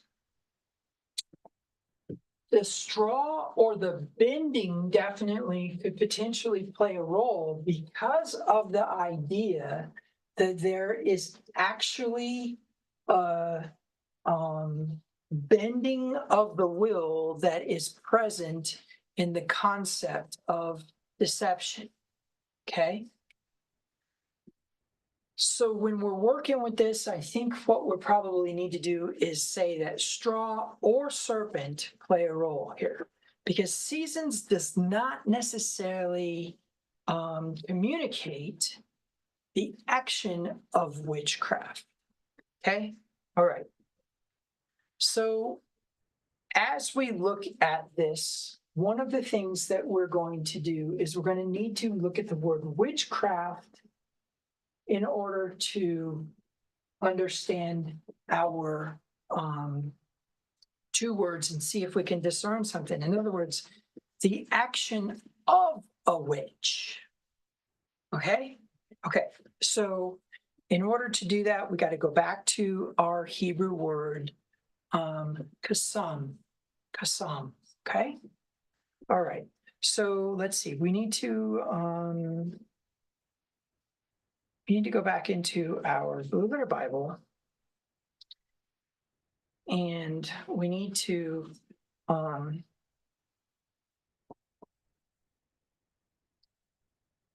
go in and we need to get the okay, this got stuck. So give me a second here and I will fix that. Sometimes the Blue Letter Bible glitches on this one area in the extra tools. Okay, here we go. So we're just going to go back to our Samuel scripture, right? For rebellion is as the sin of witchcraft. Going into our word witchcraft, we then have a new word that does not have kasaf in it, but it definitely has, kashaf in it, but it definitely has some similar letters. So then we're going to get into this idea to practice divination or to divine. The false prophets of Israel prohibited is one of the definitions. To practice divination or divine, the diviners of the nations, like for example, Balaam. We're going to go ahead and get this right here, the Strong's Concordance number. We will go into our lexicon, ancient Hebrew lexicon of the Bible. Okay, and we will put in the number, and of course you gotta get rid of the H. And here we go. To practice divination, it is an adopted root, which means what? We need to do the same thing again. And this time what we need to do is go to the Kofshin Mem. But again, it is an adopted root, which means what? There's no child root. We're looking at a different word here already. So that being the case, we can't find the parent root through just simple looking it up. We're going to have to investigate again. Okay, so having said that, what we need to do is get into the, we'll go to the board real quick, and we'll I'm just going to add the word to this page. So it is going to be,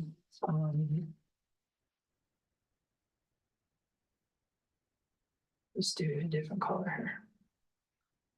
It is going to be close. Oops. It's going to be close. Samek and final mem. Okay. And of course, in the ancient pictographic Hebrew, we have the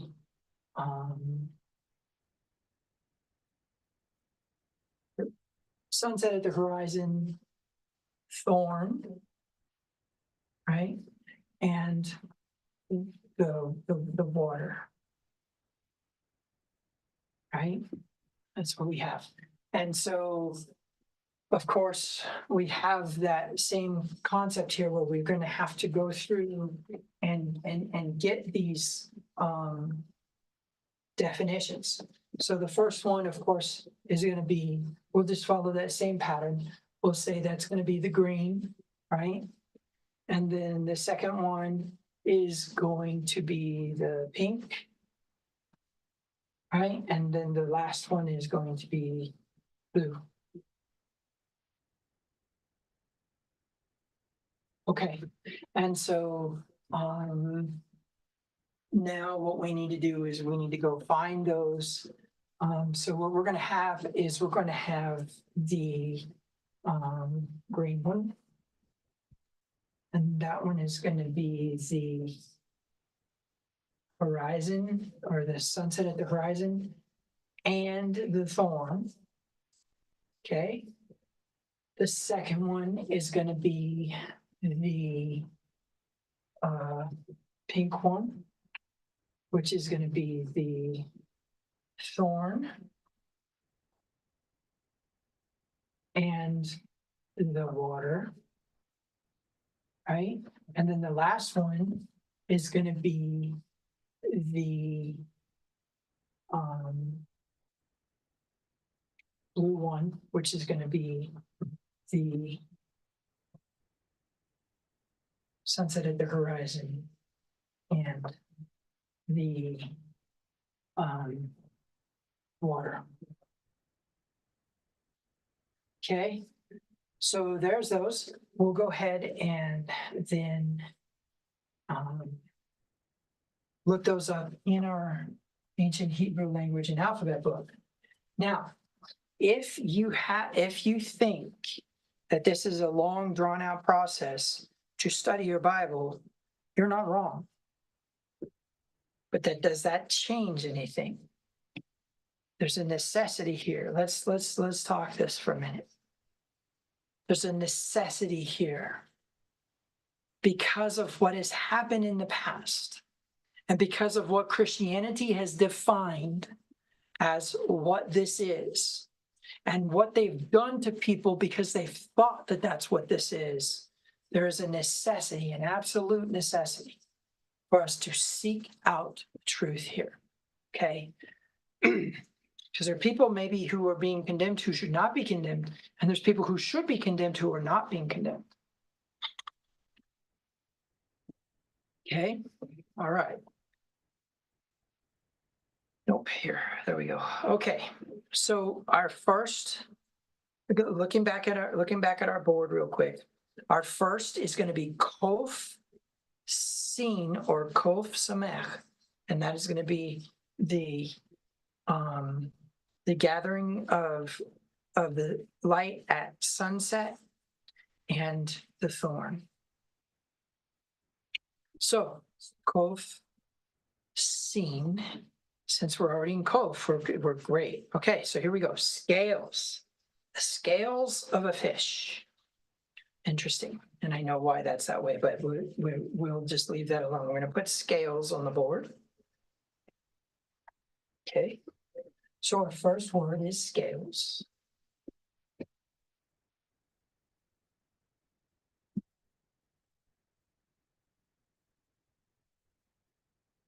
Not to be confused with balances. Okay. Our next word that we need to go to is going to be the sin or samek mem. So that's going to be a little bit back here. A bit further. Actually, no. A little bit this way.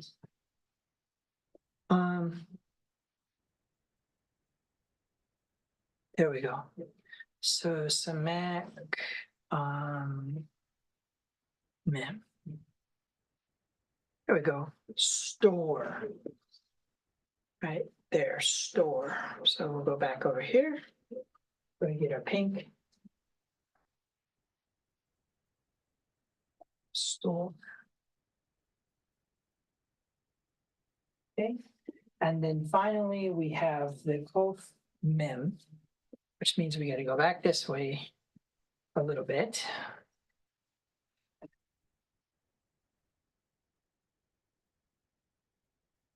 Kof mem. And we have raise, a raising or standing of anything. Okay. So we go back over here and I say, okay, scales, store, and then we have raise.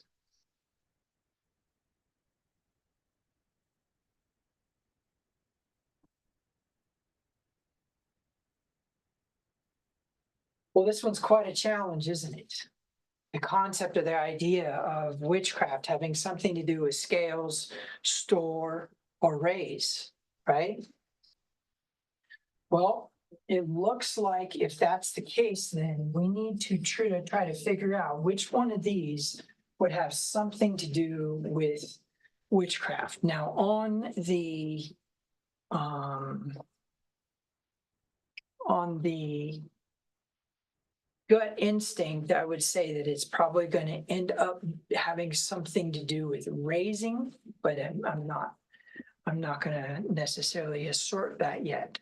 But interestingly enough, we've got serpent, right? And that is basically the idea of the fangs, right? And we've got straw that has something to do with bending. And now we've got raising, storing, and scales. Okay, so we have a way of finding out more information, and that is because it says rebellion is as the sin of witchcraft. So let's talk a minute about what happened in that situation. There's two things that are very important. Number one is that we know that Saul was commanded to eradicate the Amalekites.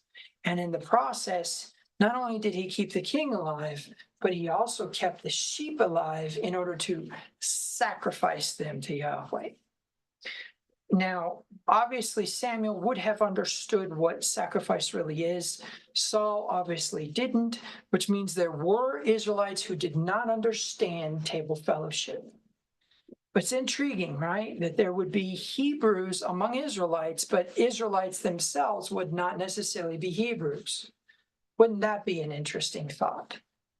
Okay, so when we're getting to this, let's go ahead and let's take a look at the Blue Letter Bible again, and specifically this verse in 1 Samuel chapter 15. Okay, for rebellion is as the sin of witchcraft. So what we need to do is we'll go ahead and look at this concept of as to begin with. Okay.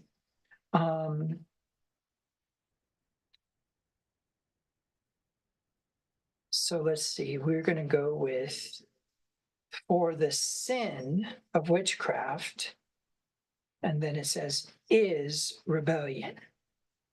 So let's see how that reads. So we've got here the sin, the chata, or in this case, chatat, or sin of witchcraft. This tav here puts it in a construct state. See that word construct right here. Okay. A construct state just means that there's an of there.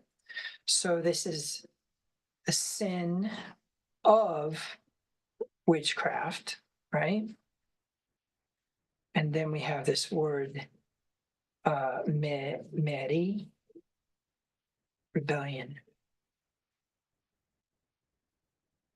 So it comes from the root word madar, to be contentious, to be rebellious, to be refractory, to be disobedient towards, to be rebellious against, but look, it has a parent root. So we can quickly run over here and get some documentation.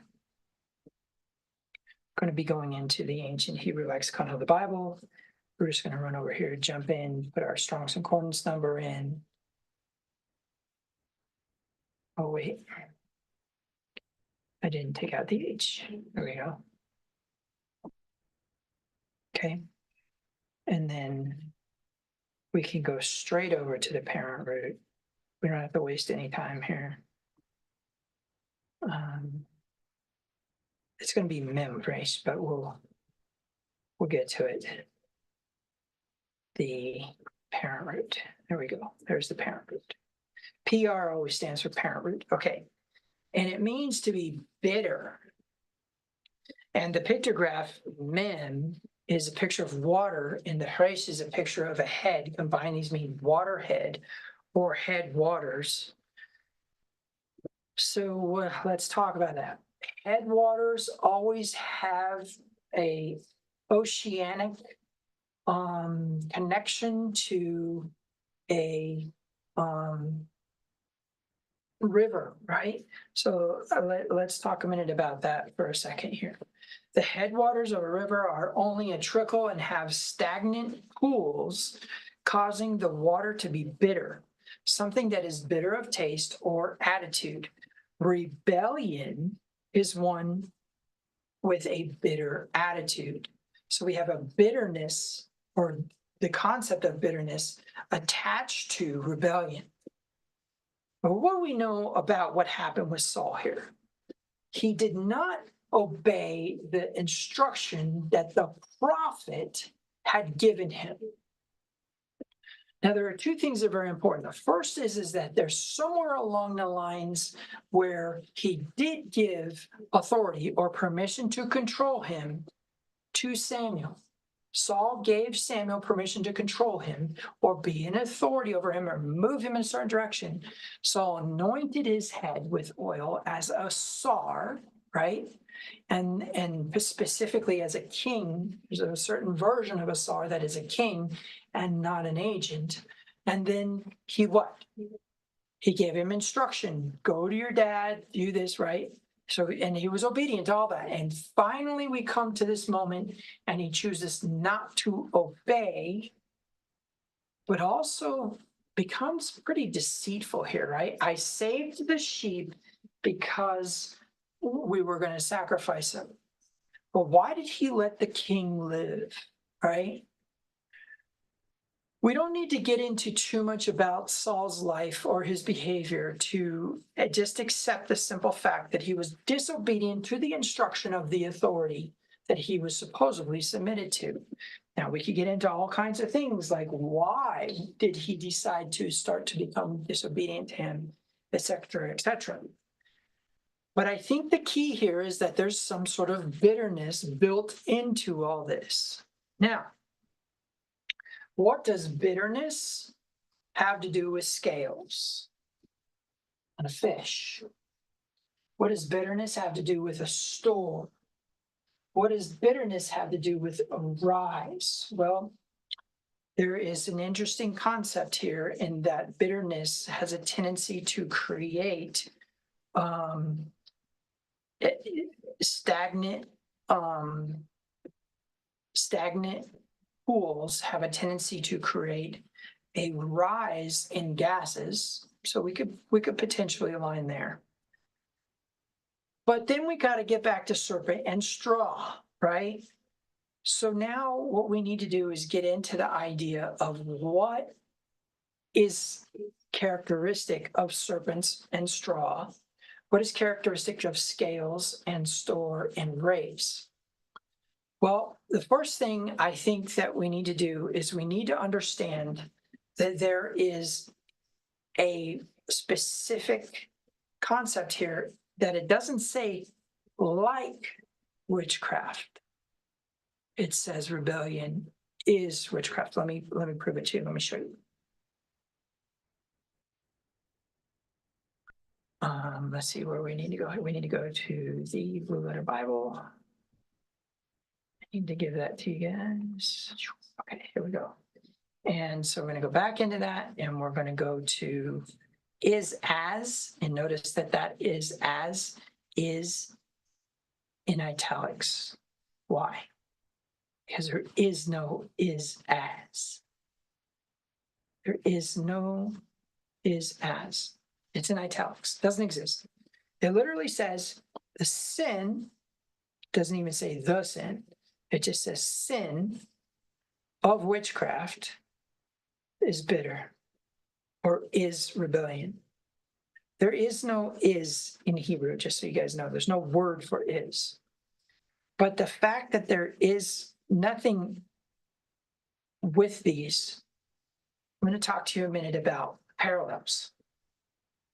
In the Hebrew language, when you are communicating with someone, you can take one concept here and one concept here and combine them together. So for example, let's say that you find the chirp of a frog annoying, and you find a person's speech annoying.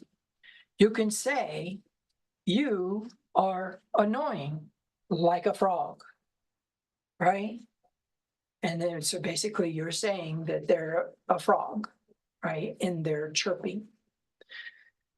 My point is that in Hebrew, oftentimes they will use these parallels and say it is like this, but it's not necessarily that.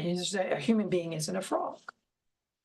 But their talking and annoying you seems to have the same annoyance as a frog, right?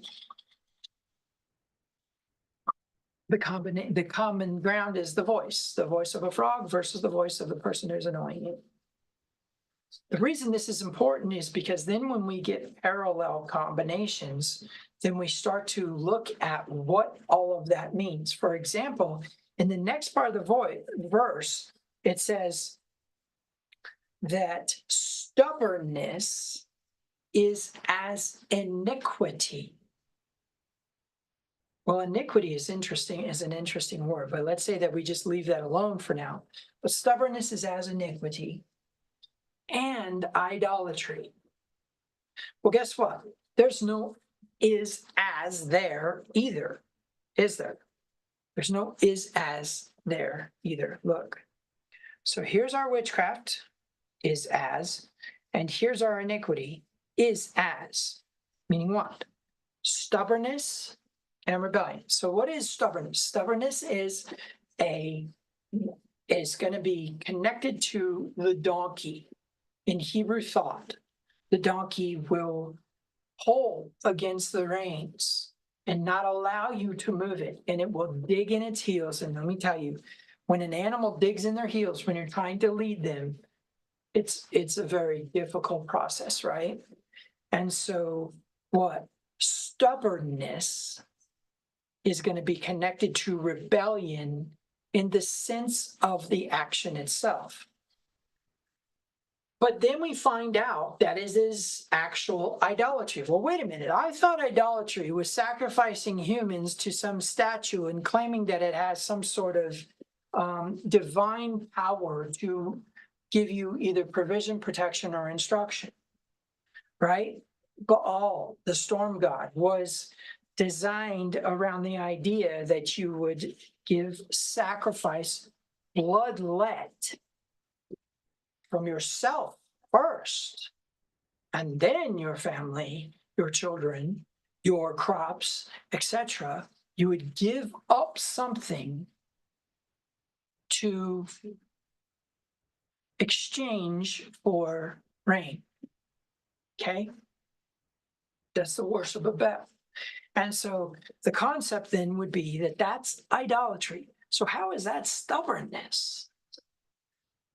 This is the first time in the Tanakh that we find Yeshua's heart standard present. The concept is that if you do not want to be guilty of the sin of iniquity or the sin of idolatry, then you cannot step into stubbornness, right? They're one and the same. So what we need to ask then is if they're one and the same, because obviously going and putting your child on the statue of Moloch after it's burning hot, and that being on behalf of a god that you choose. In other words, Moloch was some sort of messenger of many gods that you could worship as long as you killed your kid in this very painful and horrible, grotesque way.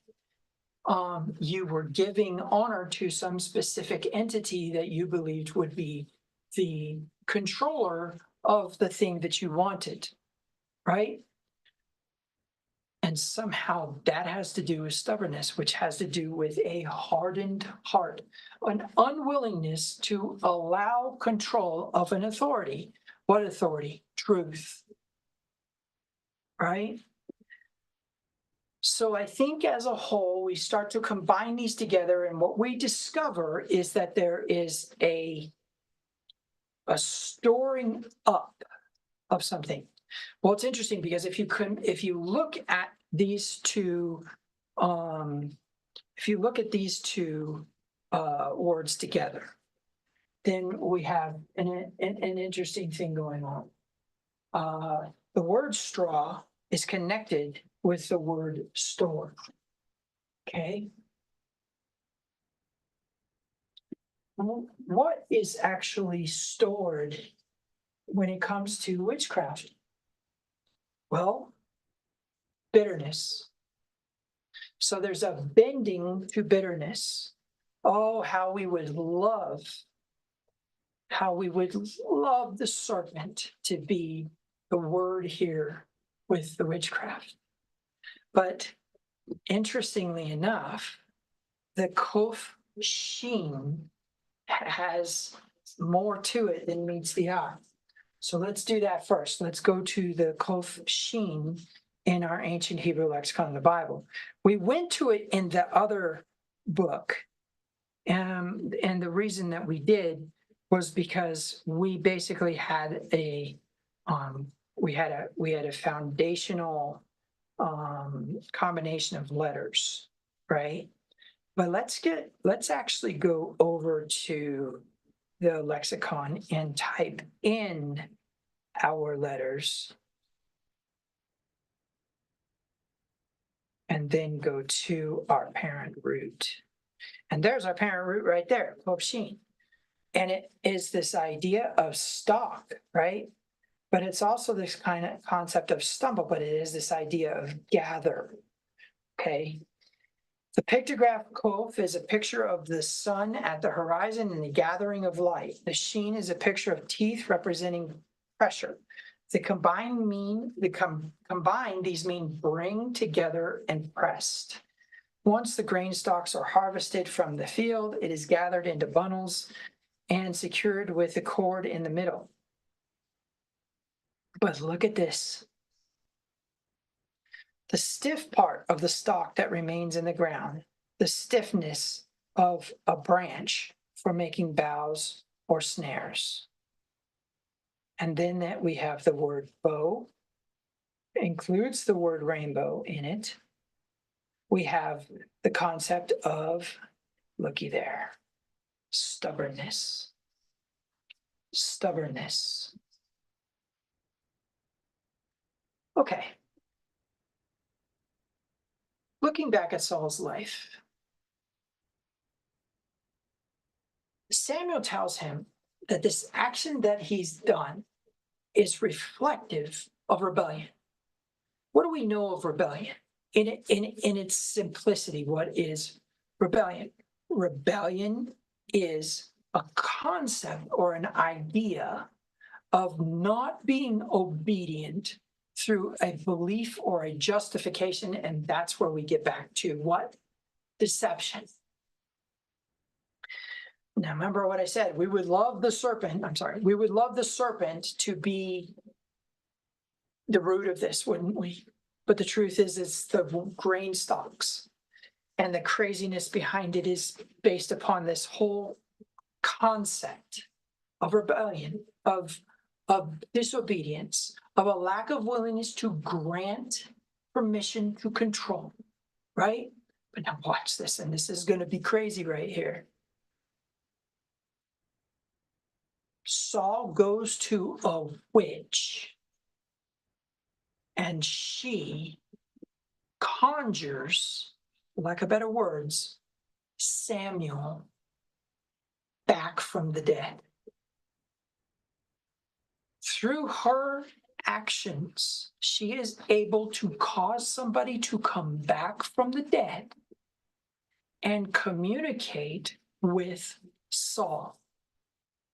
Samuel says, "Why have you disturbed my rest?" He was sleeping, right? Do we have a concept of this with the prophets? Yes, we do. Elisha's bones.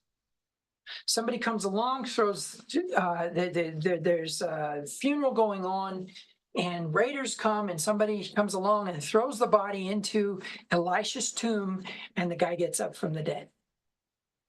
So here's a prophet creating a resurrection power. The same prophet uses his staff, right, to try to activate resurrection power. Or was it Elijah? I don't know. Either way, because he was the he received the spirit of Elisha. I think a double portion, actually, of Elijah, sorry. So what do we have? We have, again, magic doing the same thing, using the same energy, but for a wrong reason. And that's where we get into this. What is present in witchcraft? Morar, right? Bitterness. And what is present in witchcraft? A lack of willingness to allow or grant permission to control, right? Okay, so then let's talk about all the stuff that witchcraft is today. Let's talk about, for example, the use of crystals. In crystals, we have this belief that there is a magical, right? That's what Christians think, that there's a magical process that's most likely demonic that has something to do with giving power to these stones. And yet you walk around with a watch on your wrist that has a electronic voltage pulse being sent across a crystal. That's right. Energy is being imbued upon a crystal in order to keep your time. You say, well, what about when they do spells or whatever? Okay, so let's say that we talk about that. Let's say they use black candles for a specific reason and red candles for a specific reason. And yet there is some sort of belief that is connected to some sort of demonic entity that is assigned or attracted to the use of the candles because of the intention behind it. Don't get me wrong. I did not say that they were doing it for a benevolent purpose, but they are tapping into energies as a result of using certain symbols, ceremony, and activating it and it working because it is an energy that already exists that, guess what? You Christians are not tapping into. But here's the intrigue.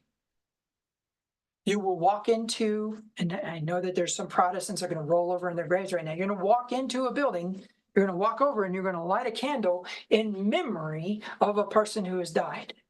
I know that's a Catholic practice, but you get my point. And how many people use essential oils in order to facilitate some sort of peace or shalom, or to facilitate some sort of vibe, if you will? How many of you light pumpkin spice candles at Thanksgiving or Christmas? How many have an emotional attachment to the symbols of Christmas and have taken these things that are supposedly pagan and quote unquote appropriated them for Christ? Although you can't find a scripture that says that you're allowed to do that, I'll go with the idea here that you are being hypocritical because you cannot imbue an object with power, or can you? Why did Elijah send his staff with Gehazi to the kid? Because it was imbued with power from his what? From his authority and use of the same source has a person who is practicing something that may or may not be forbidden by Torah. I didn't say it was or wasn't. I said we need to define it and figure it out. And we have something very unfortunate going on. So generally speaking, if we were to look at this all the way around, what are we looking at? We're looking at that if we're in a state of absolute truth, we hear a command, an instruction. And that comes from our shepherd, who is the truth. And then what we do is we become obedient to it through giving the permission to the authority to control us, right?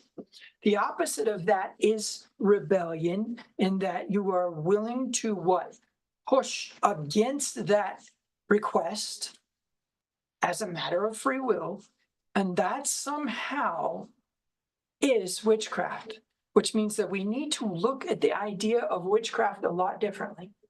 Let's say that we get into the use of herbs for healing purposes.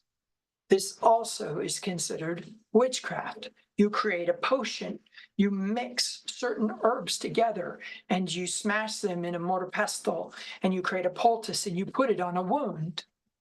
That's witchcraft.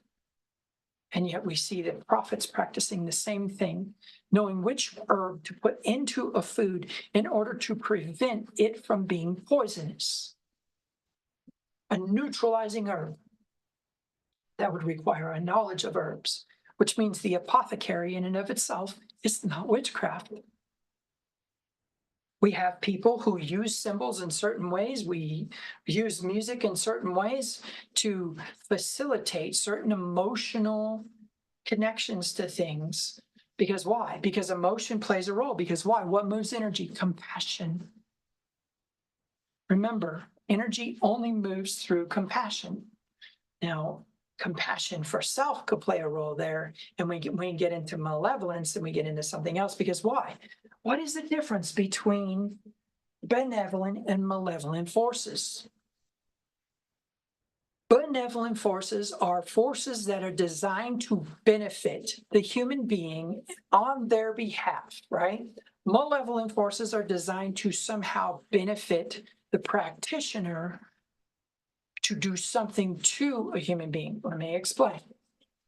The short version is that the definition of witchcraft is the idea of binding something or tethering something and creating a pressure to move energy, right, with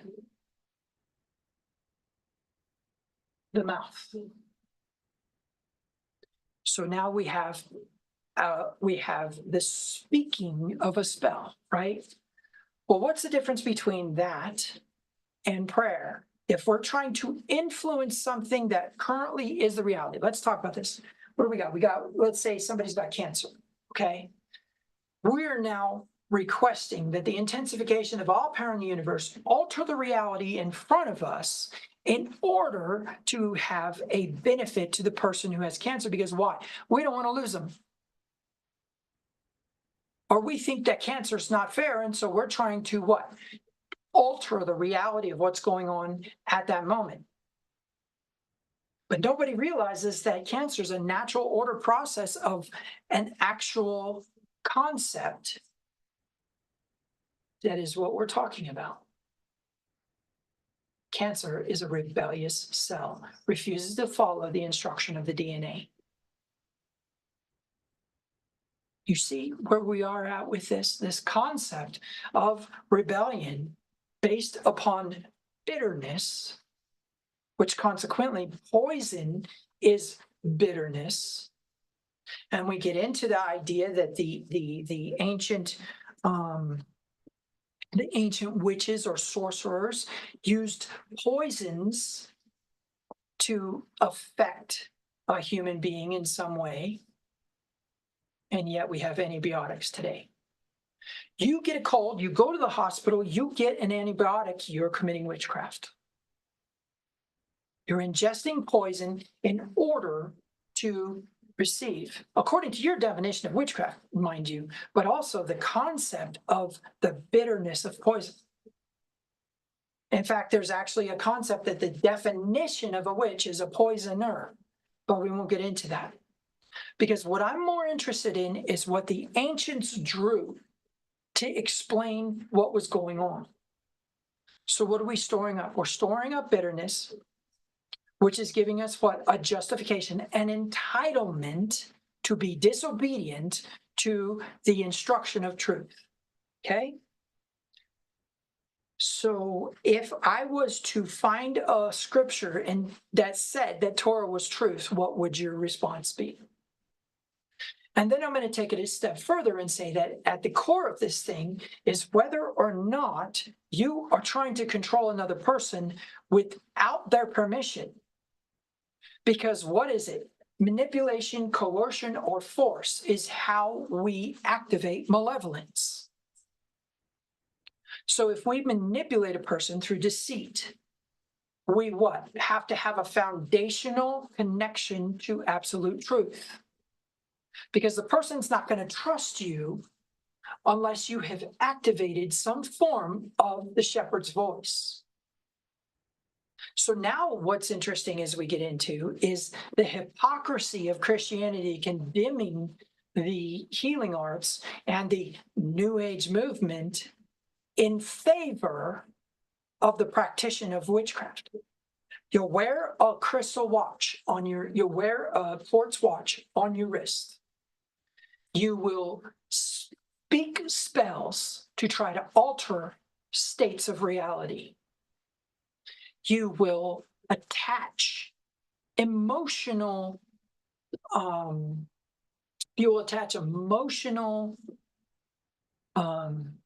tethering to objects that do not represent your God and say that they represent your God.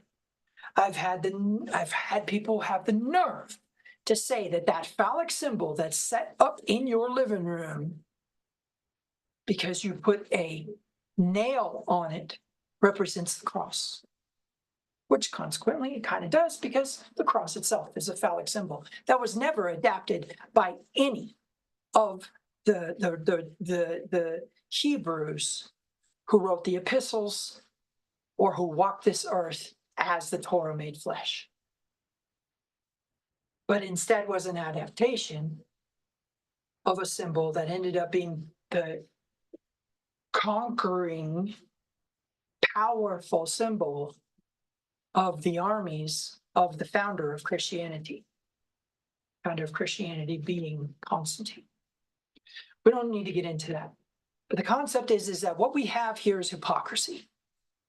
And what we have here is a question of what are we dealing with in reality versus what we want to believe? Because that in itself is deception, and you need to check your shepherd's voice. If it's possible to move energy across the crystal and it alter in its state alter enough to create an oscillation that maintains a 1 second interval, why can't you move energy, same energy that flowed out of Yeshua, across the crystal in order for it to oscillate at a certain frequency, in order to create a healing frequency or an amplification of a healing frequency that will facilitate us an encouragement of the body to heal. You light candles to create emotion. Oh, I'm going to go and I'm going to light this candle because I want to feel calmer. And yet, because a person who calls themselves a witch lights a candle in order to activate a ceremony, in order to try to move energy, didn't say that it was right or wrong, just said that they do it, you condemn it. You have prophets throwing staffs down on the ground and then becoming serpents. And then you have magicians throwing staffs down on the ground and then becoming serpents by the same power, the same dunamos, the same energy. So then we can conclude that it is manipulating natural order processes that is the action or the act of magic. Manipulating natural order processes to what? Facilitate authority, to facilitate control of another. So, manipulating natural order processes to influence human behavior. For what? For a malevolent purpose is witchcraft. For a benevolent purpose is prophecy, the act of a prophet, the action of a prophet. And the line is so fine that you have to go to intention itself to identify why it's being done. But it's using the same energy, using the same symbols and implements and actions to activate the same principle. Why are your churches shaped the way they are? Go find out. What is a steeple? Go find out. Right? You don't understand that unless you're working with some modern architecture stadium for your church, which is kind of like Joel Osteen's place, right? You are not understanding what symbols are on your building and why it's shaped the way it is. We get into the Catholic side of this and we start talking about the geometrical designs that are based upon sacred geometry. Supposedly witchcraft. And yet your engineers right now are coming up with beam calculations based upon Pythagoras' magical formula of a squared plus b squared equals c squared. And because it's math, it's not witchcraft. But when you look back at his cult and read the philosophy behind those numbers and behind those formulas, you're practicing witchcraft. So then let's ask the question, who is manipulating the populace for malevolent purposes? Remember, malevolence means not to the benefit of the populace. The news media, right? Fake news. News that's made up in order to cause people to think a certain way and think it's true. Why? Because they started with the shepherd's voice somewhere along the way and then began to introduce deceit. Now, what's really important about that is that now we have the news media practicing witchcraft. Who else practices witchcraft? Well, I already talked about doctors and their practice of poisoning the body in order to make it better. Who else practices witchcraft? Well, how about every time that you do things that you don't understand, where you assign power or value to an object that you don't understand, and you create intention behind it? That's practicing witchcraft. So really, the witches and warlocks of our world are the politicians, right? The people who want to manipulate you instead of asking for your permission to control you based upon a Torah filter, because we know that what Torah is, it did become flesh, and is the truth. And so truth is a person, truth is a shepherd, and that shepherd requests a obedience to it. That obedience obviously activates loyalty through intention.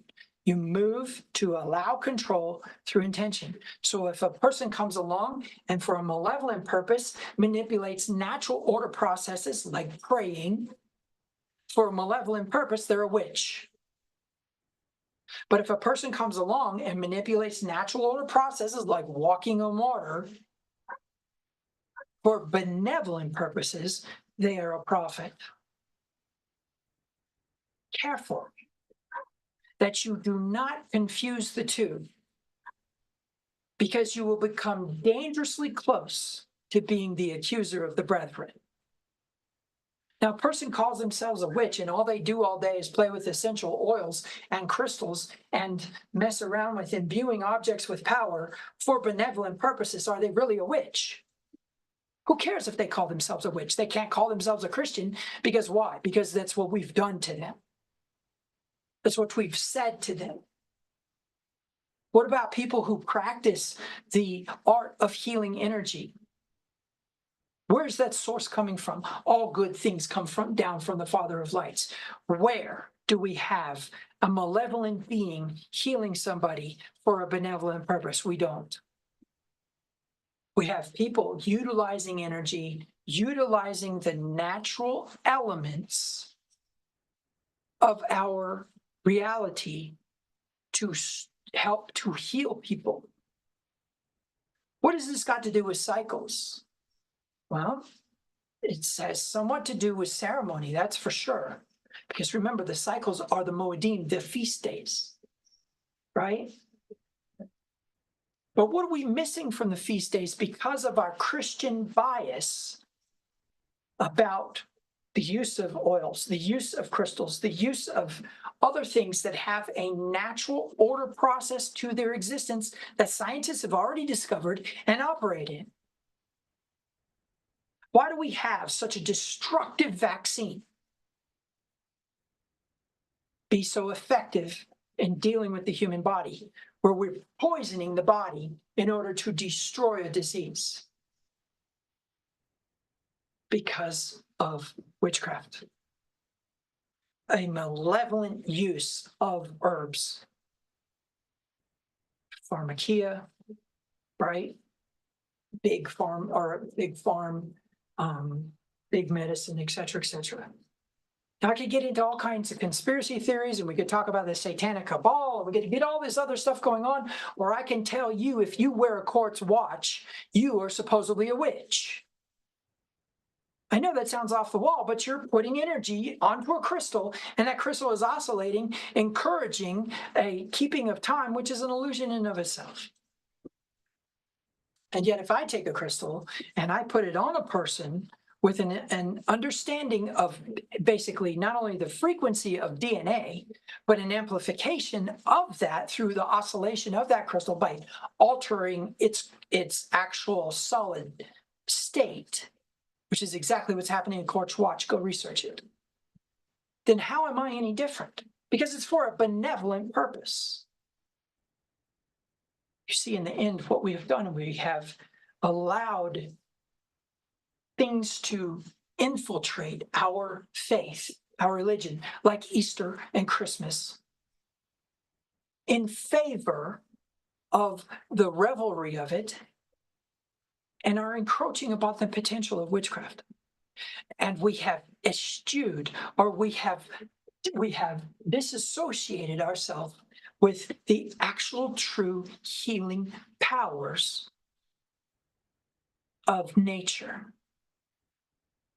in favor of scientific interpretations of molecular structures and poison.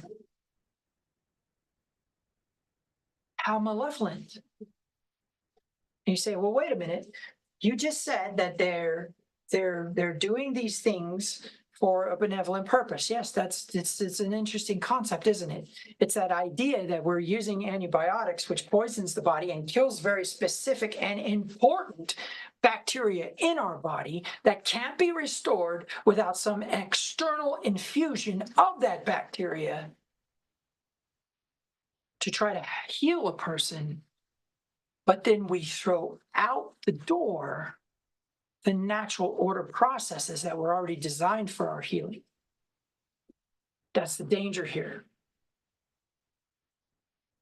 So we understand that malevolence contains bitterness, and we understand that malevolence contains stubbornness. Stubbornness is a lack of willingness to be steered, right? It's based upon the donkey in Hebrew thought. And bitterness is based upon the stagnation of a pool of water, which gets us into the mikveh, gets us into a number of other things. But the stagnation of a pool of water that has no life in it. So you see, my complaint here is not that, or my statement here is not that you should just go around and start accepting people who practice these things as it's okay what they're doing. That's going to require the shepherd's voice, and that's going to require some other things. Because I can tell you, I've gotten myself into some things where I heard the shepherd's voice, and I'm like, how is that even possible? How is it possible that this has my shepherd's voice in it? And then knowing when the shepherd's voice isn't present and when it is, that has definitely been my journey in Kabbalah. As I have been a practitioner of Kabbalah for almost 15 and a half years, I have had to navigate truth and not truth, and had to just accept that there are things that are absolute truth that are not what Christianity has dictated to me that they are. Okay? So is my statement here that we just trust everything that comes along and say, yeah, that's what it is? No. But I can tell you, you need to go find you need to be open to your shepherd's voice. Remember, I said that there was an element of being in a certain state when you hear your shepherd's voice. You need to hear your shepherd's voice, but you need to go look for it speculatively in places where you didn't think it existed. I have found it in the Quran. I found it in the Vedas. I have found it in certain practices of witchcraft, etc., etc. I open myself to it because I trust that the entity that made me is going to guide me through it so that I can find the things that are missing from my understanding of Torah, that are missing from my understanding of healing, that are missing from my understanding of teaching. And that's what I had to do. And that's what I have become. I do not want to know a God who has put an energy in place for people to use and then condemns people for it. You say, well, what about the serpent in the garden? You have much to learn about the serpent in the garden. For example, why does the word naked double as the word crafty? The serpent was more crafty than any beast of the field. Adam and his wife were naked and they were not ashamed. Same word. At any rate, I think that's enough for today. I think you will, in time, understand how it ties into cycles when we understand that there are things missing from the feast days, and we understand that there are things missing from the years and from the days and from the signs. Because I can tell you, if you don't develop a healthy Hebraic understanding of astrology, you are not going to understand the signs when they happen. And we are told to look up. And we are told to look at the signs in the heavens in order to understand what the season is. And if you miss it, then you don't understand the information being communicated to you. Number one, you're going to fabricate your own junk like Christmas and Easter, and you are also going to what? Reject the authority requesting permission to control you that you need to, with free will, attach yourself to. Torah. The complaint of all the prophets is that the people were disobedient to Torah. You cannot quote Isaiah 53 and establish it as your prophet and as your Messiah and as by his stripes we were healed and all that stuff without accepting that Isaiah was complaining about people violating Torah. You cannot discriminate and compartmentalize Isaiah. You need to accept that Isaiah 66 says he's coming back with a strong rebuke for those who eat swine's flesh. Why a strong rebuke? What are we doing wrong when we're eating swine's flesh? Well, it doesn't take a rocket scientist. Go look at the statistics about that meat. Go look at the information about that meat. Talk about, oh, well, we can cook it right. No, you can't. You have no idea what's in that stuff, and you have no idea what level you would have to cook it at in order to kill that thing or not.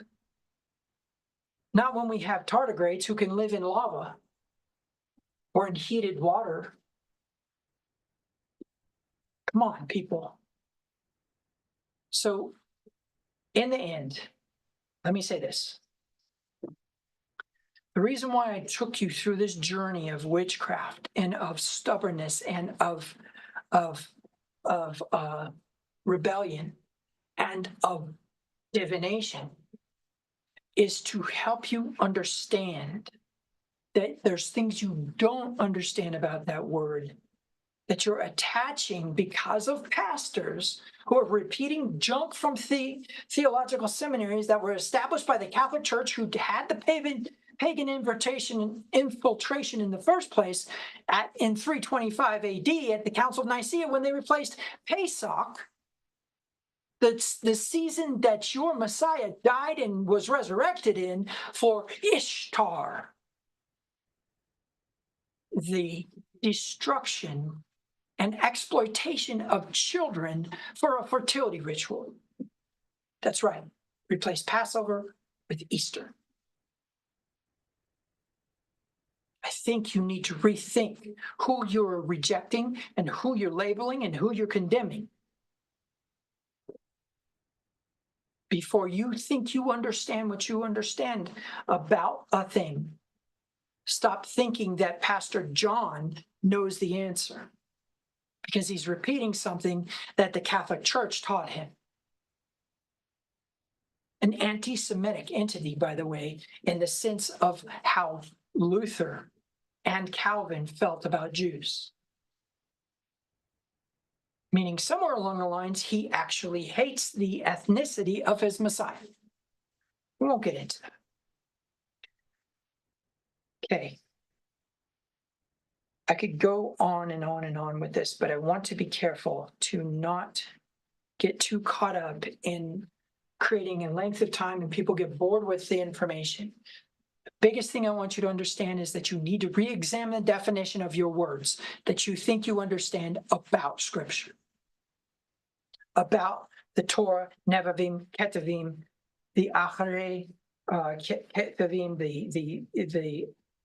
the final writings, etc., etc. You cannot afford to just trust the word of someone because they have the words of your Messiah on their lips. Shepherd's voice does not equate to truth out here. Shepherd's voice equates to truth right here and now. And you need to learn how to exercise your senses to understand the difference. Shabbat shalom.